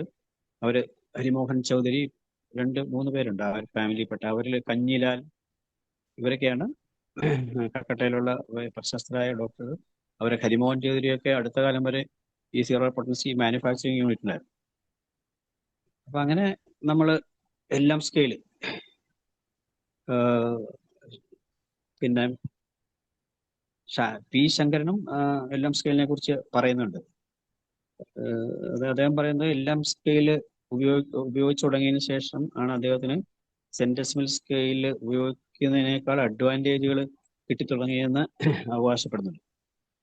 പക്ഷെ ഇന്നും നമുക്കറിയാം ഈ പല ആൾക്കാരും എല്ലാം പൊട്ടൻസിലോട്ട് പോയിട്ടില്ല. സപ്പോർട്ടീവായിട്ട് എല്ലാം പൊട്ടൻസി കൊടുക്കുന്നവരുണ്ട്. അല്ല, എല്ലാം പൊട്ടൻസി തനിയെ യൂസ് ചെയ്യുന്ന എത്ര പേരുണ്ടെന്ന് എനിക്കറിയത്തില്ല. എന്തായാലും ശരി, ഈ ഒരു ടോപ്പിക് ഇവിടെ പറഞ്ഞത് നമുക്ക് ഇനി ഒരുപാട് പറയാനുണ്ട്. ഞാൻ സമയം ഇല്ലാത്തതുകൊണ്ട് പറയുന്നില്ല. എങ്കിൽ തന്നെ ഒരുപാട് കാര്യങ്ങൾ നമുക്ക് ഇനി നിരീക്ഷിക്കേണ്ടതുണ്ട്. അതിന്റെ ഈ ഓരോ സ്കൂൾ ഓഫ് പൊട്ടൻസി ഉണ്ടാക്കിയ സ്വാധീനം, ഇപ്പൊ ഹോമിയോപ്പതിയുടെ വളർച്ചയെ എങ്ങനെ സ്വാധീനിച്ചിരുന്നു എന്നൊക്കെ നമുക്ക് വിശദമായിട്ട് പഠിച്ചെങ്കിൽ പല സമയത്തും ഈ ഹോമിയോപ്പതിക് പ്രാക്ടീസിന്റെ വളർച്ചയും തളർച്ചയും ഈ പൊട്ടൻറ്റൈസേഷൻ തിയറിയുമായിട്ട് ബന്ധപ്പെട്ടിരുന്നു. ഇതൊക്കെ ഒരുപാട് കാര്യങ്ങൾ ഇനിയും നമുക്ക് ചർച്ച ചെയ്യേണ്ടതുണ്ടെങ്കിലും ഇനി ഇതിന് ഒരുപാട് 3 ക്ലാസ് ആയതുകൊണ്ട് എനിക്ക് അതിനെക്കുറിച്ച് വലിയ ഒരു ഇതൊന്നുമില്ല. അവസരം കിട്ടുവാണെങ്കിൽ പറയാം. എങ്കിൽ തന്നെയും നമ്മൾ ചെയ്യേണ്ടത് IOPH പോലുള്ള ഒരു സംഘടന ഇതിനകത്ത് ഈ ഒരു ഹോമിയോപ്പതി റിസർച്ച് മേഖലയിൽ പ്രവർത്തിക്കാൻ മനസ്സ് നമ്മൾ ഡോക്ടേഴ്സ് ഇവരെല്ലാം ഈ സ്റ്റഡി മുന്നോട്ട് കൊണ്ടുപോയില്ലെങ്കിൽ നമ്മുടെ യുവതലമുറയാണ്. ഇന്ന് വീണ്ടും ഹോമിയോപ്പതിയുടെ ഒരു അവസ്ഥ എന്ന് പറഞ്ഞാൽ എനിക്കൊരാകാംക്ഷയാണ് ഇപ്പോൾ ഉണ്ടാകുന്നത്. ഇന്നത്തെ ഒരു ജനറേഷൻ കഴിഞ്ഞിട്ടുള്ള പുതിയ ജനറേഷന്റെ പ്രാക്ടീസ് എന്ന് പറയുന്നത് നിങ്ങൾക്ക് എല്ലാവർക്കും അറിയാം. അവരൊക്കെ ഒരു പ്രാക്ടീസ് തുടങ്ങുന്ന കാലത്ത് ഒരു ഹാഷ് കോഴ്സായിട്ട് ഒക്കെ വെച്ച് നല്ല ലക്ഷങ്ങളൊക്കെ മുടക്കി പ്രാക്ടീസ് ചെയ്യും. തുടങ്ങിക്കഴിഞ്ഞാൽ ചിലപ്പം അതിൽ നമുക്കറിയാവുന്ന പലരുണ്ട്. അവര് പിന്നീട് അവരുദ്ദേശിച്ച രീതിയിൽ അവർക്ക് ഒരു ഉയർച്ച ഉണ്ടായാലും അവർ പതുക്കെ അത് നിർത്തി പുറകോട്ട് പോകുന്ന ഒരു കാഴ്ച നമുക്ക് കാണാം. സ്റ്റുഡൻസ് ആയിട്ട് കുറച്ച് ബന്ധമുള്ളതുകൊണ്ടാണ് ഞാൻ പറഞ്ഞത്. അപ്പൊ ഇവരിൽ പലരും നിരാശപ്പെടുകയാണ്. കാരണം ഇവര് ഈ പറഞ്ഞ പോലെ ഫിംഗർ ടിപ്പ് വഴിയുള്ള ഒരു പ്രാക്ടീസാണ് എല്ലാവർക്കും താല്പര്യം. അപ്പൊ അതിൽ പലപ്പോഴും നമുക്ക് വിജയിക്കാൻ പറ്റില്ല. നമ്മളൊക്കെ അറിയാം, നമ്മുടെ ഈ IOPH പ്ലാറ്റ്ഫോമിലുള്ളവരും ഇന്നിരിക്കുന്നവരും ഇതിൽ കൂടുതൽ താല്പര്യം കാണിക്കുന്ന ഒരു ജനറേഷൻ ഇപ്പോഴും ആ ഒരു 1970, 60, 70 തൊട്ടുള്ള 1960 1970 ഒക്കെ ജനിച്ചതിന് അതിനുശേഷം ഉള്ള ഒരു കാലഘട്ടത്തിൽ ജനിച്ചവരാണ്. അതിനുശേഷം ഒരു 2000 കഴിഞ്ഞിട്ടുള്ള കുട്ടികളുടെ വ്യത്യാസം നമുക്ക് തിരിച്ചറിയാൻ പറ്റും. ഈ രണ്ടുപേരുടെയും അപ്രോച്ച്. ഇവർക്ക് എപ്പോഴെങ്കിലും പെട്ടെന്ന് അവരുടെ കാര്യങ്ങൾ സാധിക്കണം, പെട്ടെന്ന് പൈസ ഉണ്ടാക്കണം, ഈ രീതിയിലാണ്. അപ്പോൾ നമ്മുടെയൊക്കെ ജനറേഷൻ അതിനുവേണ്ടി എന്തെല്ലാം സഹിച്ചിട്ടുണ്ടെന്ന് നമ്മൾക്ക് മാത്രം അറിയാം. അപ്പൊ അങ്ങനെ ഒരു ഷോയിലൂടെ മാത്രം ഇത് നമുക്ക് മുന്നോട്ട് കൊണ്ടുപോകാൻ പറ്റുമെന്ന് എനിക്ക് തോന്നുന്നില്ല. അതുകൊണ്ട് ഈ ഒരു റിസർച്ച് ഇനിയും നമുക്ക് കൂടുതൽ മുന്നോട്ട് പോകേണ്ടത് ഈ റിസർച്ചിന്റെ കാര്യം. അതുപോലെ ഒരുപാട് കാര്യങ്ങളുണ്ട്. ഡ്രഗ് ഫാർമസി മേഖലയിൽ വർക്ക് ചെയ്യുന്നതുകൊണ്ട് എനിക്ക് നന്നായിട്ടറിയാം. ഇപ്പോഴും മരുന്നിന്റെ സ്റ്റാൻഡർഡൈസേഷൻ ഇന്നും വലിയൊരു പ്രശ്നമാണ്. പല മരുന്നുകളും നമ്മൾ ഉദ്ദേശിക്കുന്ന ഒരു രീതിയല്ല പുറത്ത് കിട്ടുന്നത്. പല കമ്പനികളും ഇന്ന് ധാരാളം കൂണുകൾ പോലെ കമ്പനികൾ വരുന്നുണ്ട്. ഇവരൊക്കെ ഒരുപാട് പേറ്റൻസ്, ഒരുപാട് മിക്സ്ചേഴ്സ് ഒക്കെ ഉണ്ടാക്കി അത് യൂസ് ചെയ്യാനായിട്ട് പ്രേരിപ്പിക്കുകയാണ്. ഇനിഷ്യലായിട്ട് പല സാധനങ്ങൾക്കും റിസൾട്ട് കിട്ടും. പിന്നീട് നമുക്കറിയാം, ഒരു കഫ് സിറപ്പ് കൊടുത്താലും ഒരു സിംഗിൾ മെഡിസിൻ കൊടുത്താലും ഉണ്ടാകുന്ന വ്യത്യാസം നമ്മൾക്ക് അതെങ്ങനെ പ്രാക്ടീസ് ചെയ്യുന്നവർക്കറിയാം. അതൊക്കെ ഒരു താൽക്കാലികമായൊരു ഇത് മാത്രമേ ഉണ്ടാക്കത്തുള്ളൂ. അതിന്റെ ഒരു കോമ്പിനേഷൻ, അതിനകത്തുള്ള മരുന്നുകൾ എങ്ങനെയാണ് ആക്ട് ചെയ്യുന്നത്, അതിന്റെ ഒരു പരസ്പര, അപ്പൊ ഒരു അലോപ്പതിയുമായിട്ട് വലിയ വ്യത്യാസമൊന്നുമില്ലാത്ത ഒരു വൈരുദ്ധ്യങ്ങളാണ് അതിനകത്തുള്ളത്. അപ്പൊ ഇതിനെയൊക്കെ പ്രൊമോട്ട് ചെയ്തുകൊണ്ട് മുന്നോട്ട് പോയാൽ അമേരിക്കയിൽ സംഭവിച്ച പോലെ ആ ഒരു ക്ലാസിക്കൽ സ്റ്റൈലിൽ നിന്ന് മാറിയിട്ട്, ക്ലാസിക്കൽ സ്റ്റൈൽ ഉദ്ദേശിച്ചത് സിംഗിൾ റെമഡി അതിന്റെ പൊട്ടൻസിയെ കുറിച്ചൊന്നുമല്ല. ക്ലാസിക്കൽ ഹോമിയോപ്പതി എന്ന് ഉദ്ദേശിച്ച അത് മറ്റൊന്നുമല്ല. അപ്പൊ ആ ഒരു രീതിയിൽ നമ്മൾ ഹോമിയോപ്പതിയെ മുന്നോട്ട് കൊണ്ടുപോകാൻ പറ്റത്തുള്ളൂ എന്നാണ് എന്റെ ഒരു മനസ്സിൽ വരുന്ന ചിന്ത അല്ലെങ്കിൽ വ്യാകുലത. ഇത് നമ്മൾ മുന്നോട്ട് കൊണ്ടുപോകാൻ ശ്രമിച്ചില്ലെങ്കിൽ ഇപ്പോ ഒരുപാട് പ്രശ്നങ്ങൾ, ഒരുപാട് വിമർശനങ്ങളും അലോപ്പതിയുടെ ഒരു ആധിപത്യവും ഒക്കെ വീണ്ടും വരുന്നുണ്ട്. അപ്പൊ കുട്ടികളൊക്കെ പെട്ടെന്ന് ഒരു ആ കാലഘട്ടത്തിലൊക്കെ ചെറുതായിട്ടൊക്കെ ചെയ്യുന്നതിന് കുഴപ്പമൊന്നുമില്ല. പക്ഷെ അതിനുശേഷം നമ്മൾ വീണ്ടും നമ്മുടെ അതിശയമായി തന്നെ മുന്നോട്ട് പോകണം. ഡോക്ടറുടെ നെറ്റ് വീണ്ടും പോയില്ല. പിച്ചിനോട് ഉള്ള അഭ്യർത്ഥന ഞാനും അതിന് മുന്നിട്ടിറങ്ങാം. നമുക്ക് ഈ അത് IAPHന്റെ ഡോക്ടർ പ്ലാറ്റ്ഫോമിൽ കേട്ടില്ല ഡോക്ടറെ. കുറച്ച് സമയം കേട്ടില്ല ഞങ്ങള്. കുറച്ച് സമയം നെറ്റ് പോയി. ആ അല്ല, കൂടുതൽ പറഞ്ഞില്ല. നമ്മൾ ഈ മുന്നോട്ട് കൊണ്ടുപോകുന്ന കാര്യം ഒരു നിർദ്ദേശം എനിക്കിവിടെ പറയാനുള്ളത്. കാരണം ഇതിനകത്ത് ഒരുപാട് പ്രഗത്ഭരായ ഡോക്ടേഴ്സ് ഉണ്ട്. അവരൊക്കെ പല രീതിയിൽ പ്രാക്ടീസ് ചെയ്തിട്ടുണ്ട്. അവരുടെ ഒരു സർവേ നമുക്ക് അല്ലെങ്കിൽ നമ്മൾ ഡോക്ടർ വീഡിയോ ഒന്ന് ഓഫ് ചെയ്യാനാണ് പറയുന്നത്. വീഡിയോ ഒന്ന് ഓഫ് ചെയ്താൽ മതി.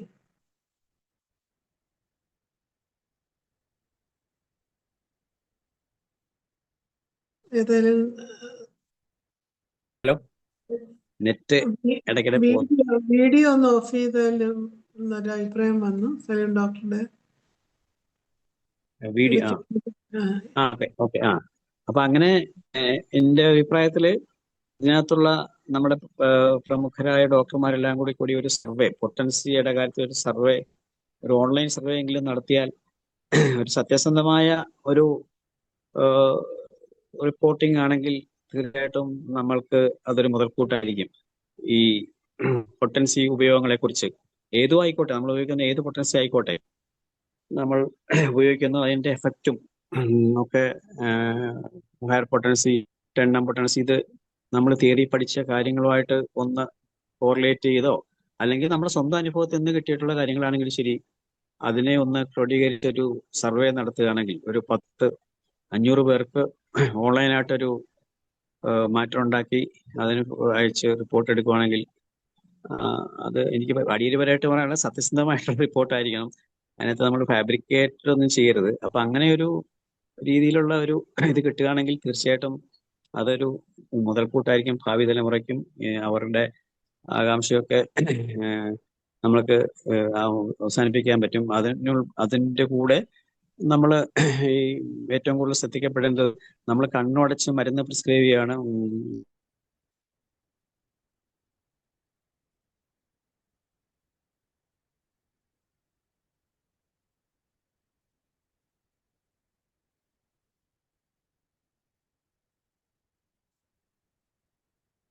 വീണ്ടും വിട്ടുപോയി.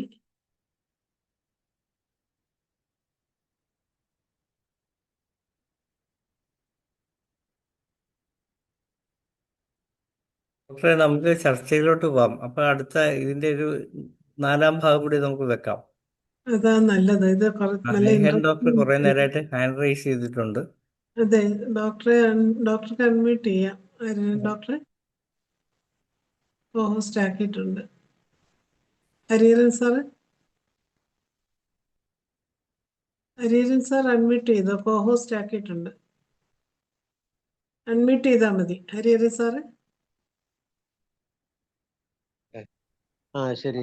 ഡോക്ടർ വേണുഗോപാൽ കേൾക്കാമോ? കേൾക്കാം.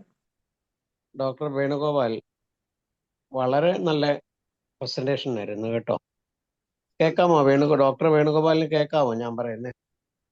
വേണുഗോപാൽ ഡോക്ടർ നെറ്റ് പോയിരിക്കാന്ന് തോന്നുന്നു.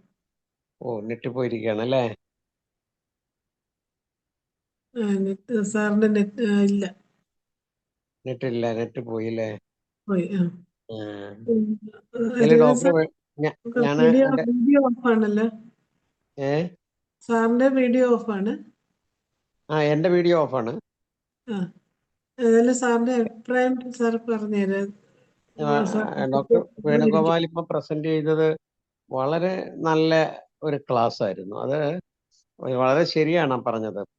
ഒന്ന് ഫസ്റ്റായിട്ട് ഞാൻ പറയാൻ ഉദ്ദേശിക്കുന്നത് എന്താണെന്ന് വെച്ചാൽ, ഈ കോൺസ്റ്റിറ്റ്യൂഷണൽ പ്രിസ്ക്രിപ്ഷനിൽ ഞാൻ എൻ്റെ അനുഭവം ഹയസ്റ്റ് പൊട്ടൻസിയാണ്. അതായത് 10 ആണ് ഏറ്റവും കൂടുതൽ പ്രയോജനകരമായിട്ട് കാണുന്നത് കോൺസ്റ്റിറ്റ്യൂഷണൽ പ്രിസ്ക്രിപ്ഷൻ. എല്ലാ കാൽക്കരിയ കാർബാണെങ്കിലും ലൈക്കോപോഡിയാണെങ്കിലും ഏതാണെങ്കിലും കോൺസ്റ്റിറ്റ്യൂഷൻ പ്രിസ്ക്രിപ്ഷൻ അതൊന്ന് എൻ്റെ ഒരു ഒബ്സർവേഷനാണ്. രണ്ടാമത്തെ ഒബ്സർവേഷൻ എന്താണെന്ന് വെച്ചാൽ, ഈ നമ്മൾ സെൻറ്റിസ്മൽ സ്കെയില് ഹൈ പൊട്ടൻസി ഉപയോഗിക്കുന്നതോടൊപ്പം തന്നെ നമുക്ക് LM പൊട്ടൻസി ഉപയോഗിക്കാം. അപ്പോഴും പ്രയോജനകരമായിട്ട് കാണുന്നുണ്ട്. 2. മൂന്നാമത് LM പൊട്ടൻസിയെ തുടങ്ങി നല്ല റിസൾട്ട് കിട്ടിക്കൊണ്ടിരിക്കുമ്പോൾ തന്നെ ഒരു പ്രത്യേക ഒരു സമയത്ത് വെച്ച് ഒരു സ്റ്റാഗ്നേഷൻ വരുന്നതായിട്ട് കാണുന്നുണ്ട്. ആ സ്റ്റാഗ്നേഷൻ വരുന്ന സമയത്ത് നമ്മൾ സെൻറ്റിസ്മൽ ഉപയോഗിച്ചു കഴിഞ്ഞാൽ ആ സ്റ്റാഗ്നേഷൻ മാറി. എന്നിട്ട് അത് പിന്നെ നമ്മൾ LM പൊട്ടൻസി തന്നെ നമുക്ക് ഉപയോഗിച്ചാൽ മതി. അപ്പോൾ ഈ സ്റ്റാഗ്നേഷൻ വരുന്ന സമയത്തൊക്കെ നമ്മൾ സെൻറ്റിസ്മൽ ഉപയോഗിക്കണം. പിന്നെ വേറെ ഒരു കാര്യം എന്താന്ന് വെച്ചാൽ, ഈ പത്തോളജിക്കൽ ആയിട്ടുള്ള കേസുകൾക്ക്, എസ്റ്റാബ്ലിഷ് ചെയ്തിട്ടുള്ള കേസുകൾക്ക് നമുക്ക് ഈ സെൻറ്റിസ്മൽ സ്കെയിലിലുള്ള ഒരു ഹയർ പൊട്ടൻസി ഉപയോഗിച്ചുകൊണ്ട് തന്നെ ലോവർ പൊട്ടൻസി ഉപയോഗിക്കാം.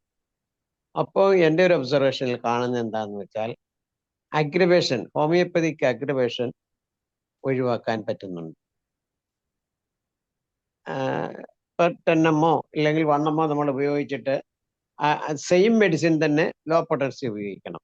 ഉപയോഗിച്ച് കഴിഞ്ഞാൽ അത് അതിൻ്റെ അഗ്രവേഷൻ ഒഴിവാക്കാൻ പറ്റുന്നുണ്ട്. പിന്നെ ഒരു കാര്യം, നമ്മുടെ ഹോമിയോപ്പതിക് ഡോക്ടർമാർക്കെല്ലാം പറ്റുന്ന ഒരു വിഡ്ഢിത്തരം എന്താണെന്ന് വെച്ചാൽ, ആക്ഷൻ എസ്റ്റാബ്ലിഷ് ചെയ്ത് കഴിഞ്ഞാൽ മെഡിസിൻ വിഡ്രോ ചെയ്യണം. പിന്നെ മെഡിസിൻ കൊടുക്കാൻ പാടില്ല. പിന്നെ വി മസ്റ്റ് വെയിറ്റ്. അത് പല ഡോക്ടർമാരും ചെയ്യാറില്ല. ബ്രയോണിയക്ക് ആക്ഷൻ കിട്ടി കഴിഞ്ഞാൽ പിന്നെ നമ്മൾ ലെറ്റ് ഇറ്റ് ബി ഫ്രീ. അപ്പോൾ ഓട്ടോമാറ്റിക്കായിട്ട് തന്നെ അത് രോഗം ക്യൂർ ചെയ്ത് മാറും. ഇങ്ങനെ കുറച്ച് കാര്യങ്ങളാണുള്ളത്. പിന്നെ വേറെ ഇതൊക്കെയാണ് എൻ്റെ ഒബ്സർവേഷനിൽ വന്നിരിക്കുന്ന കാര്യങ്ങൾ. വേണുഗോപാൽ ഡോക്ടർ വന്നിട്ടുണ്ട്. അത് നെറ്റ് കുറെ സമയം പോയി ഇവിടെ, അതുകൊണ്ടാണ് ഇവിടെ ഇടയ്ക്കിടെ ഇങ്ങനെ സംഭവിക്കാറ്. ഞാൻ പറഞ്ഞ കാര്യങ്ങൾ ഡോക്ടർ ഒന്ന് കേൾക്കേണ്ടതായിരുന്നു. ഞാൻ കുറച്ച് കേട്ടു, അവസാനം കുറച്ച് കേട്ടു. അത് ഡോക്ടറുടെ ക്ലാസ് നന്നായിരുന്നു. വേറെ ആരും ഹാൻഡ് റൈസ് ചെയ്തില്ലാത്തതുകൊണ്ട് ഞാൻ പറയാം. അതായത് കോൺസ്റ്റിറ്റ്യൂഷണൽ പ്രിസ്ക്രിപ്ഷൻ എല്ലാം എൻ്റെ അനുഭവത്തിൽ ഹയസ്റ്റ് പൊട്ടൻസിയാണ് ഏറ്റവും നല്ലത്. ഞാൻ തുടങ്ങുന്നത് അത് ഹയസ്റ്റ് പൊട്ടൻസി 10 ആയിരിക്കും സ്റ്റാർട്ട് ചെയ്യുക. ഈ 10 സ്റ്റാർട്ട് ചെയ്താലും ഞാൻ ചില സന്ദർഭങ്ങളിൽ അതിൻ്റെ കൂട്ടത്തിൽ LM പൊട്ടൻസി സ്റ്റാർട്ട് ചെയ്യാറുണ്ട്. അപ്പോഴും കൂടുതൽ പ്രയോജനം കാണാറുണ്ട്. പിന്നെ ഒരു ഹയർ LM പൊട്ടൻസി, അത് ഒരു ഒബ്സർവേഷൻ. രണ്ടാമത്തെ ഒബ്സർവേഷൻ, നമ്മൾ LM പൊട്ടൻസി മാത്രം ഒരു കേസ് എടുത്ത് ട്രീറ്റ്മെന്റ് തുടങ്ങുകയാണെങ്കിൽ ഇടയ്ക്ക് വെച്ചൊരു സ്റ്റാഗ്നേഷൻ കാണാറുണ്ട്. ആ സ്റ്റാഗ്നേഷൻ വരുന്ന സമയത്ത് നമ്മൾ ഒരു സെൻറ്റിസ്മൽ പൊട്ടൻസി, ഹയർ പൊട്ടൻസി ഉപയോഗിച്ച് കഴിഞ്ഞിട്ട് അപ്പോഴത്തേക്ക് അതൊരു സ്റ്റാഗ്നേഷൻ മാറി കിട്ടും. പിന്നെ LM പൊട്ടൻസി തന്നെ നമുക്ക് കണ്ടിന്യൂ ചെയ്തുകൊണ്ട് പോകാൻ പറ്റും. അത് എൻ്റെ ഒരു ഒബ്സർവേഷനിൽ വന്നിരിക്കുന്ന കാര്യമാണ്. പിന്നെ ലാസ്റ്റ് പറഞ്ഞത്, ഈ ആക്ഷൻ എസ്റ്റാബ്ലിഷ് ചെയ്ത് കഴിഞ്ഞാൽ നമ്മൾ പിന്നെ മെഡിസിൻ കൊടുക്കരുത്, പ്ലാസിബോയെ കൊടുക്കാൻ പാടുള്ളൂ. എന്നിട്ട് നമ്മൾ എപ്പോഴാണ് സീസ് ചെയ്യുന്നത്, ആ സീസ് ചെയ്യുമ്പോൾ മാത്രമേ പിന്നെ നെക്സ്റ്റ് പൊട്ടൻസി, അനിമാനിയം മെത്തേഡ് പോലെ തന്നെ നെക്സ്റ്റ് പൊട്ടൻസി നമ്മൾ റൈസ് ചെയ്ത് കൊടുക്കുമ്പോൾ ഇഫക്റ്റ് ചെയ്ത് കാണാറുണ്ട്. പിന്നെയുള്ള എന്താണെന്ന് വെച്ച് കഴിഞ്ഞാൽ, നമുക്ക് അറിയേണ്ട ചില കാര്യമുണ്ട്. അതായത് ഒന്നെന്താന്ന് വെച്ച് കഴിഞ്ഞാൽ, ഇപ്പോ ഡോക്ടർ പറഞ്ഞില്ലേ, ഈ പിന്നെ യങ്സ്റ്റേഴ്സിന് പ്രാക്ടീസ് കിട്ടുന്നില്ല. അതൊരു വലിയൊരു പ്രോബ്ലമാണ്. അതിന് അവരെ എങ്ങനെ നമുക്ക് എക്വിപ്പ് ചെയ്യാം? അവിടെയൊക്കെ പൊട്ടൻസി പ്രോബ്ലം ഒത്തിരിയൊക്കെ ഉണ്ട്. അല്ലെ, അതെല്ലാം നമ്മളൊരു സർവേയിലൂടെ ഒക്കെ കണ്ടെത്തേണ്ടതാണ്. എന്താണ് ഇതിന്റെ പ്രശ്നം എന്നൊക്കെ കണ്ടെത്തേണ്ടതാണ്. ഇതാണ് എൻ്റെ അഭിപ്രായം. വേറെ ഡോക്ടർമാരുണ്ടല്ലോ, പറയട്ടെ. നന്ദി ഹരിഹരൻ സാറേ. നമ്മുടെ സമയം കൂടുതലായിട്ടുണ്ട്. പിന്നെ അത്യാവശ്യം ആർക്കെങ്കിലും എന്തെങ്കിലും ഒന്ന് ചോദിക്കാനോ അഭിപ്രായം പറയാനോ ഉണ്ടെങ്കിൽ ഹാൻഡ് റൈസ് ചെയ്യാം. സേട്ട് സാർ ഉണ്ടല്ലോ, സാറിന് എന്തെങ്കിലും സംസാരിക്കാനുണ്ടോ സാറേ?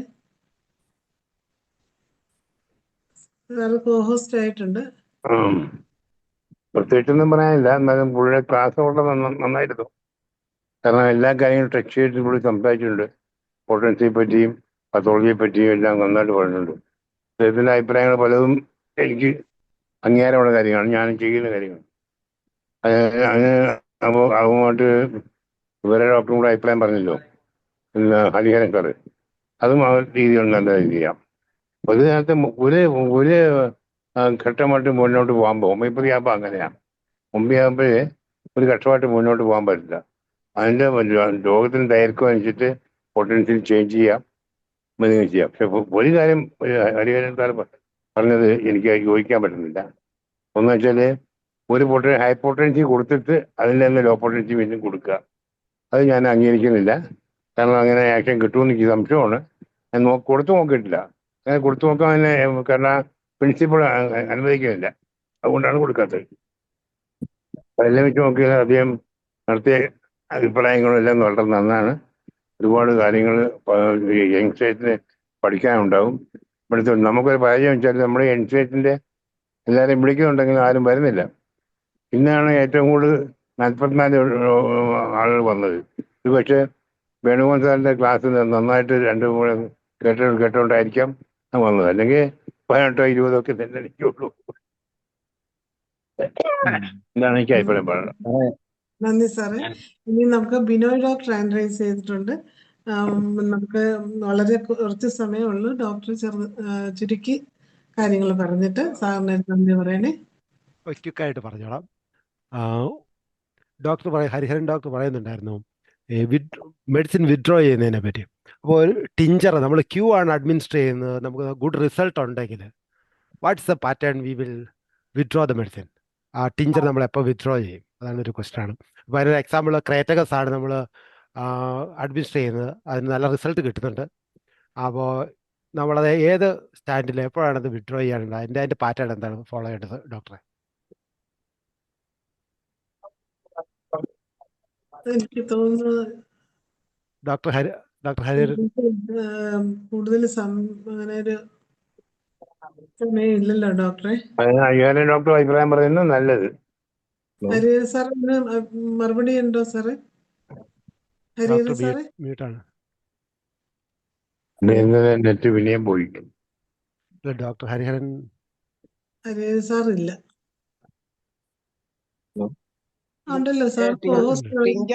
ടിഞ്ചർ പ്രാക്ടീസ് ഒരിക്കലും ഹോമിയോപ്പതിക് അല്ല. അതാണ് എനിക്കുള്ള അഭിപ്രായം. നമ്മൾ ഹോമിയോപ്പതിക് പ്രാക്ടീസ് എന്ന് പറയുന്നത് എപ്പോഴും ഞാൻ ഉദ്ദേശിക്കുന്നത് പൊട്ടൻസി പ്രാക്ടീസിങ് ആണ് ഉദ്ദേശിച്ചത്. നന്ദി. ബിനോയ് ഡോക്ടർ സാറിന്, വേണുഗോപാൽ സാറിന് നന്ദി കൊണ്ട് പറയണേ. ഞാൻ കൺക്ലൂഷന് മുമ്പ് ഒരു സെന്റൻസ് കൂടെ പറഞ്ഞോട്ടെ. അപ്പൊ ഞാൻ ഈ ഇത്രയും 3 സീരീസ് എടുത്തു. ഇനിയും ഒരുപാട് കാര്യങ്ങളുണ്ട്. നമ്മൾ പല റെഫറൻസും ഒക്കെ നോക്കിയിട്ട് ഒരുപാട് കാര്യങ്ങൾ, പക്ഷെ അതൊന്നും പറയാനുള്ള സമയവും അതൊന്നും ഇല്ലാത്തതുകൊണ്ടാണ് അതിലും പലതും നമുക്ക് പറയാൻ പറ്റാത്തത്.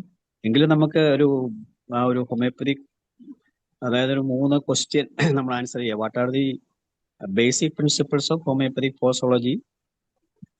അതൊരു ക്വസ്റ്റ്യൻ. രണ്ടാമത്തെ question, what is the basis for choice of potency and based on the criteria which potency to select in a given case. ഈ 3 ക്വസ്റ്റ്യൻ, അതിന് പല പാർട്ട് വരും. അപ്പൊ അതിന് ഓരോന്നിനും പല പോയിന്റ്സും പലരും സജസ്റ്റ് ചെയ്തിട്ടുണ്ട്. ഇന്നത്തെ ഞാൻ പറഞ്ഞ പല സ്റ്റാർ വാർസിന്റെയും ലിറ്ററേച്ചറും ഒക്കെ വായിച്ച ഇതിനൊക്കെ അവർ പല സജഷൻസ് പറയുന്നുണ്ട്.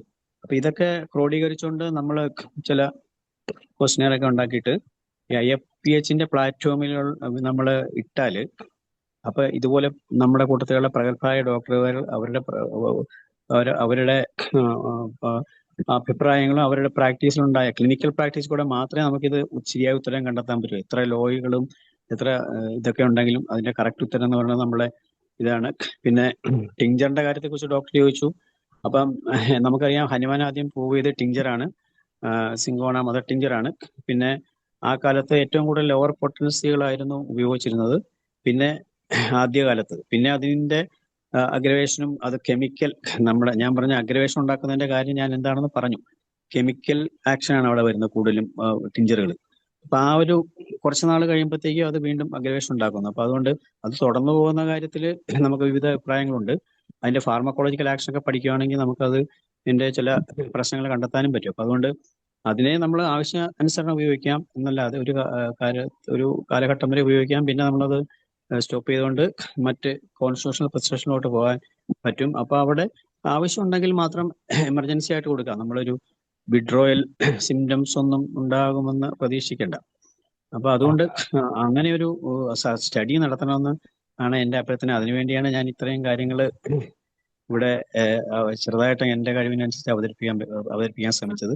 അപ്പൊ ഇതിലൊരു സർവേ നടത്താൻ IFPH പ്ലാറ്റ്ഫോം മുന്നോട്ട് വരണമെന്ന അഭ്യർത്ഥനയോടുകൂടി എന്നെ കേട്ടിരുന്ന എല്ലാവർക്കും നന്ദിപൂർവ്വം ഞാൻ എല്ലാവർക്കും ഒരു ആശംസ അർപ്പിക്കുന്നു. വളരെ വളരെ നല്ലൊരു ലെസൺ ആയിരുന്നു വേണുഗോപാൽ ഡോക്ടർ. നമുക്കതിനെപ്പറ്റി സ്റ്റഡി നടത്തേണ്ടത് തന്നെയാണ്, ഒരു സർവേ. അത് പല പൊട്ടൻസിയും അതുപോലെ പർട്ടിക്കുലർ കോൺസ്റ്റിറ്റ്യൂഷണൽ റെമഡീസും പല ഡിസീസ് ബേസ്ഡ് അല്ലെങ്കിൽ ഒരു സിംറ്റം ബേസ്ഡ് നമുക്ക് നല്ലൊരു ഇനീഷ്യേറ്റീവ് ആയിരിക്കും ഒരു സ്റ്റഡി നടത്തുകയാണെങ്കിൽ. ടിഞ്ചർ ഡോക്ടർ പറഞ്ഞൊരു ഇമ്പോർട്ടൻ്റ് ആയിട്ട് കാര്യം ടിഞ്ചേഴ്സ് ചില ടിഞ്ചേഴ്സ് നമ്മുടെ പ്രാക്ടീസിലുണ്ട്, അതിന് നല്ല റിസൾട്ടുകളുമുണ്ട്. അപ്പോൾ അതിൻ്റെയും ആപ്ലിക്കേഷനും വിത്ഡ്രോവലും അതിനെപ്പറ്റിയും സ്റ്റഡി നടത്തുന്നത് വളരെ നല്ല കാര്യമായിരിക്കും. പിന്നെ ഡോക്ടർ വളരെ നല്ല ലെസൺ ആയിരുന്നു, അത് വളരെ ഇൻഫോർമേറ്റീവ് ആയിരുന്നു. Thank you doctor. Thank you from IFPH and stand point. Thank you very much. നന്ദി ബിനോയ് ഡോക്ടറെ. എന്തായാലും ഡോക്ടർ വേണുഗോപാൽ ഇനിയും വരണം പ്ലാറ്റ്ഫോമില്. ഡോക്ടർ വേണുഗോപാൽ നന്നായിരുന്നു, ഇനിയും വരണം. ഇതിന്റെ 4-ാം ഭാഗം വെക്കാം സാറേ, കാരണം അത് അത്ര കണ്ട് 4 ഒരു 10 ഭാഗമായാലും കുഴപ്പമില്ല. ഹോമിയോപ്പതിയുടെ യഥാർത്ഥ ചരിത്രം നമ്മൾ മലയാളത്തിൽ ഇതുവരെ കേട്ടിട്ടില്ല ഇത്രയും നന്നായിട്ട്. അപ്പൊ ആ ചരിത്രത്തിലോട്ട് ഇറങ്ങി വരിക എന്ന് പറയുന്നതും അത് ഹോമിയോപ്പതിയുടെ ശാസ്ത്രീയ വഴികളും എങ്ങനെയാണ് നമ്മൾ ഈ ലെവലിൽ എത്തിയതെന്നും ഒക്കെ വളരെ നന്നായിട്ടാണ് വിശദീകരിച്ചത്. IFPHന്റെ പേരിലും എന്റെ പേരിലും ഒക്കെ ഡോക്ടർ വേണുഗോപാലിനും ഈ പങ്കെടുത്ത എല്ലാവർക്കും ഒരിക്കൽ കൂടി നന്ദി പറയുന്നു. നന്ദി ധനേഷ് ഇതേം ഡോക്ടറെ. വീണ്ടും വന്നാലേ കുറച്ച് ആളുകൾക്ക് പ്രയോജനപ്പെടുകയുള്ളൂ. കാരണം ഓരോരുത്തരുടെ അഭിപ്രായങ്ങൾ മുന്നോട്ട് വരണം. ഇപ്പൊ 4 ക്ലാസ് ആയെന്ന് വെച്ചിട്ട് നിർത്തിക്കൊള്ളേണ്ട ആവശ്യമില്ല. അതെ, നമുക്കൊരു 15 മിനിറ്റ് എങ്കിലും ഡിസ്കഷൻ ഉണ്ടെങ്കിലാണ് ക്ലാസ് കുറെ കൂടി. അതെ, നമുക്ക് ഒത്തിരി കാര്യങ്ങൾ പറയാനുണ്ടാകും. നമുക്കത് പിന്നീട് വീണ്ടും അവതരിപ്പിക്കാം. കാരണം നമ്മൾ IFPH നമ്മള് ഈ 10 മണി ആയതുകൊണ്ട് 10 സമയം പോയി പോയിട്ട് സ്വിച്ച് ഓഫ് ചെയ്യേണ്ട ആവശ്യമൊന്നുമില്ല. കുറച്ച് ദർശിച്ച് കൊണ്ടുപോകാം, കുഴപ്പമില്ല അഭിപ്രായങ്ങൾ. എന്തായാലും സാറേ ഇപ്പം നമുക്ക് കുറച്ചധികം സമയമായി പോയി ഇന്ന്. സേട്ടു സാർ പറഞ്ഞതാണ് ശരി. സേട്ടു സാർ പറഞ്ഞു ഇതൊന്നും എന്താ നമ്മള് സ്വല്പം നീണ്ടുപോയി എന്ന് വെച്ച് വളരെ ഇമ്പോർട്ടന്റ് ആയിട്ടുള്ള കാര്യമാണ്. ഇതെല്ലാം നീട്ടുപോയി എന്ന് വെച്ച് ഒരു പ്രശ്നവുമില്ല. എല്ലാവരും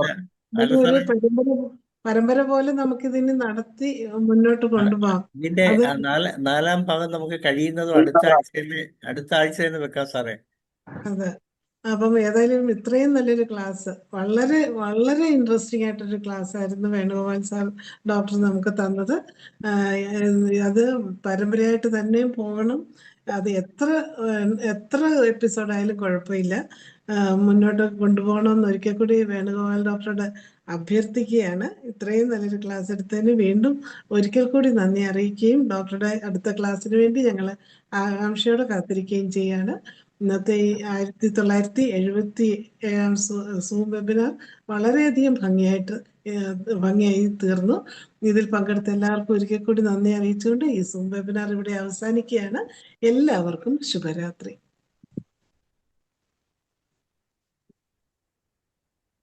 ഓക്കെ, ശിവരാത്രി.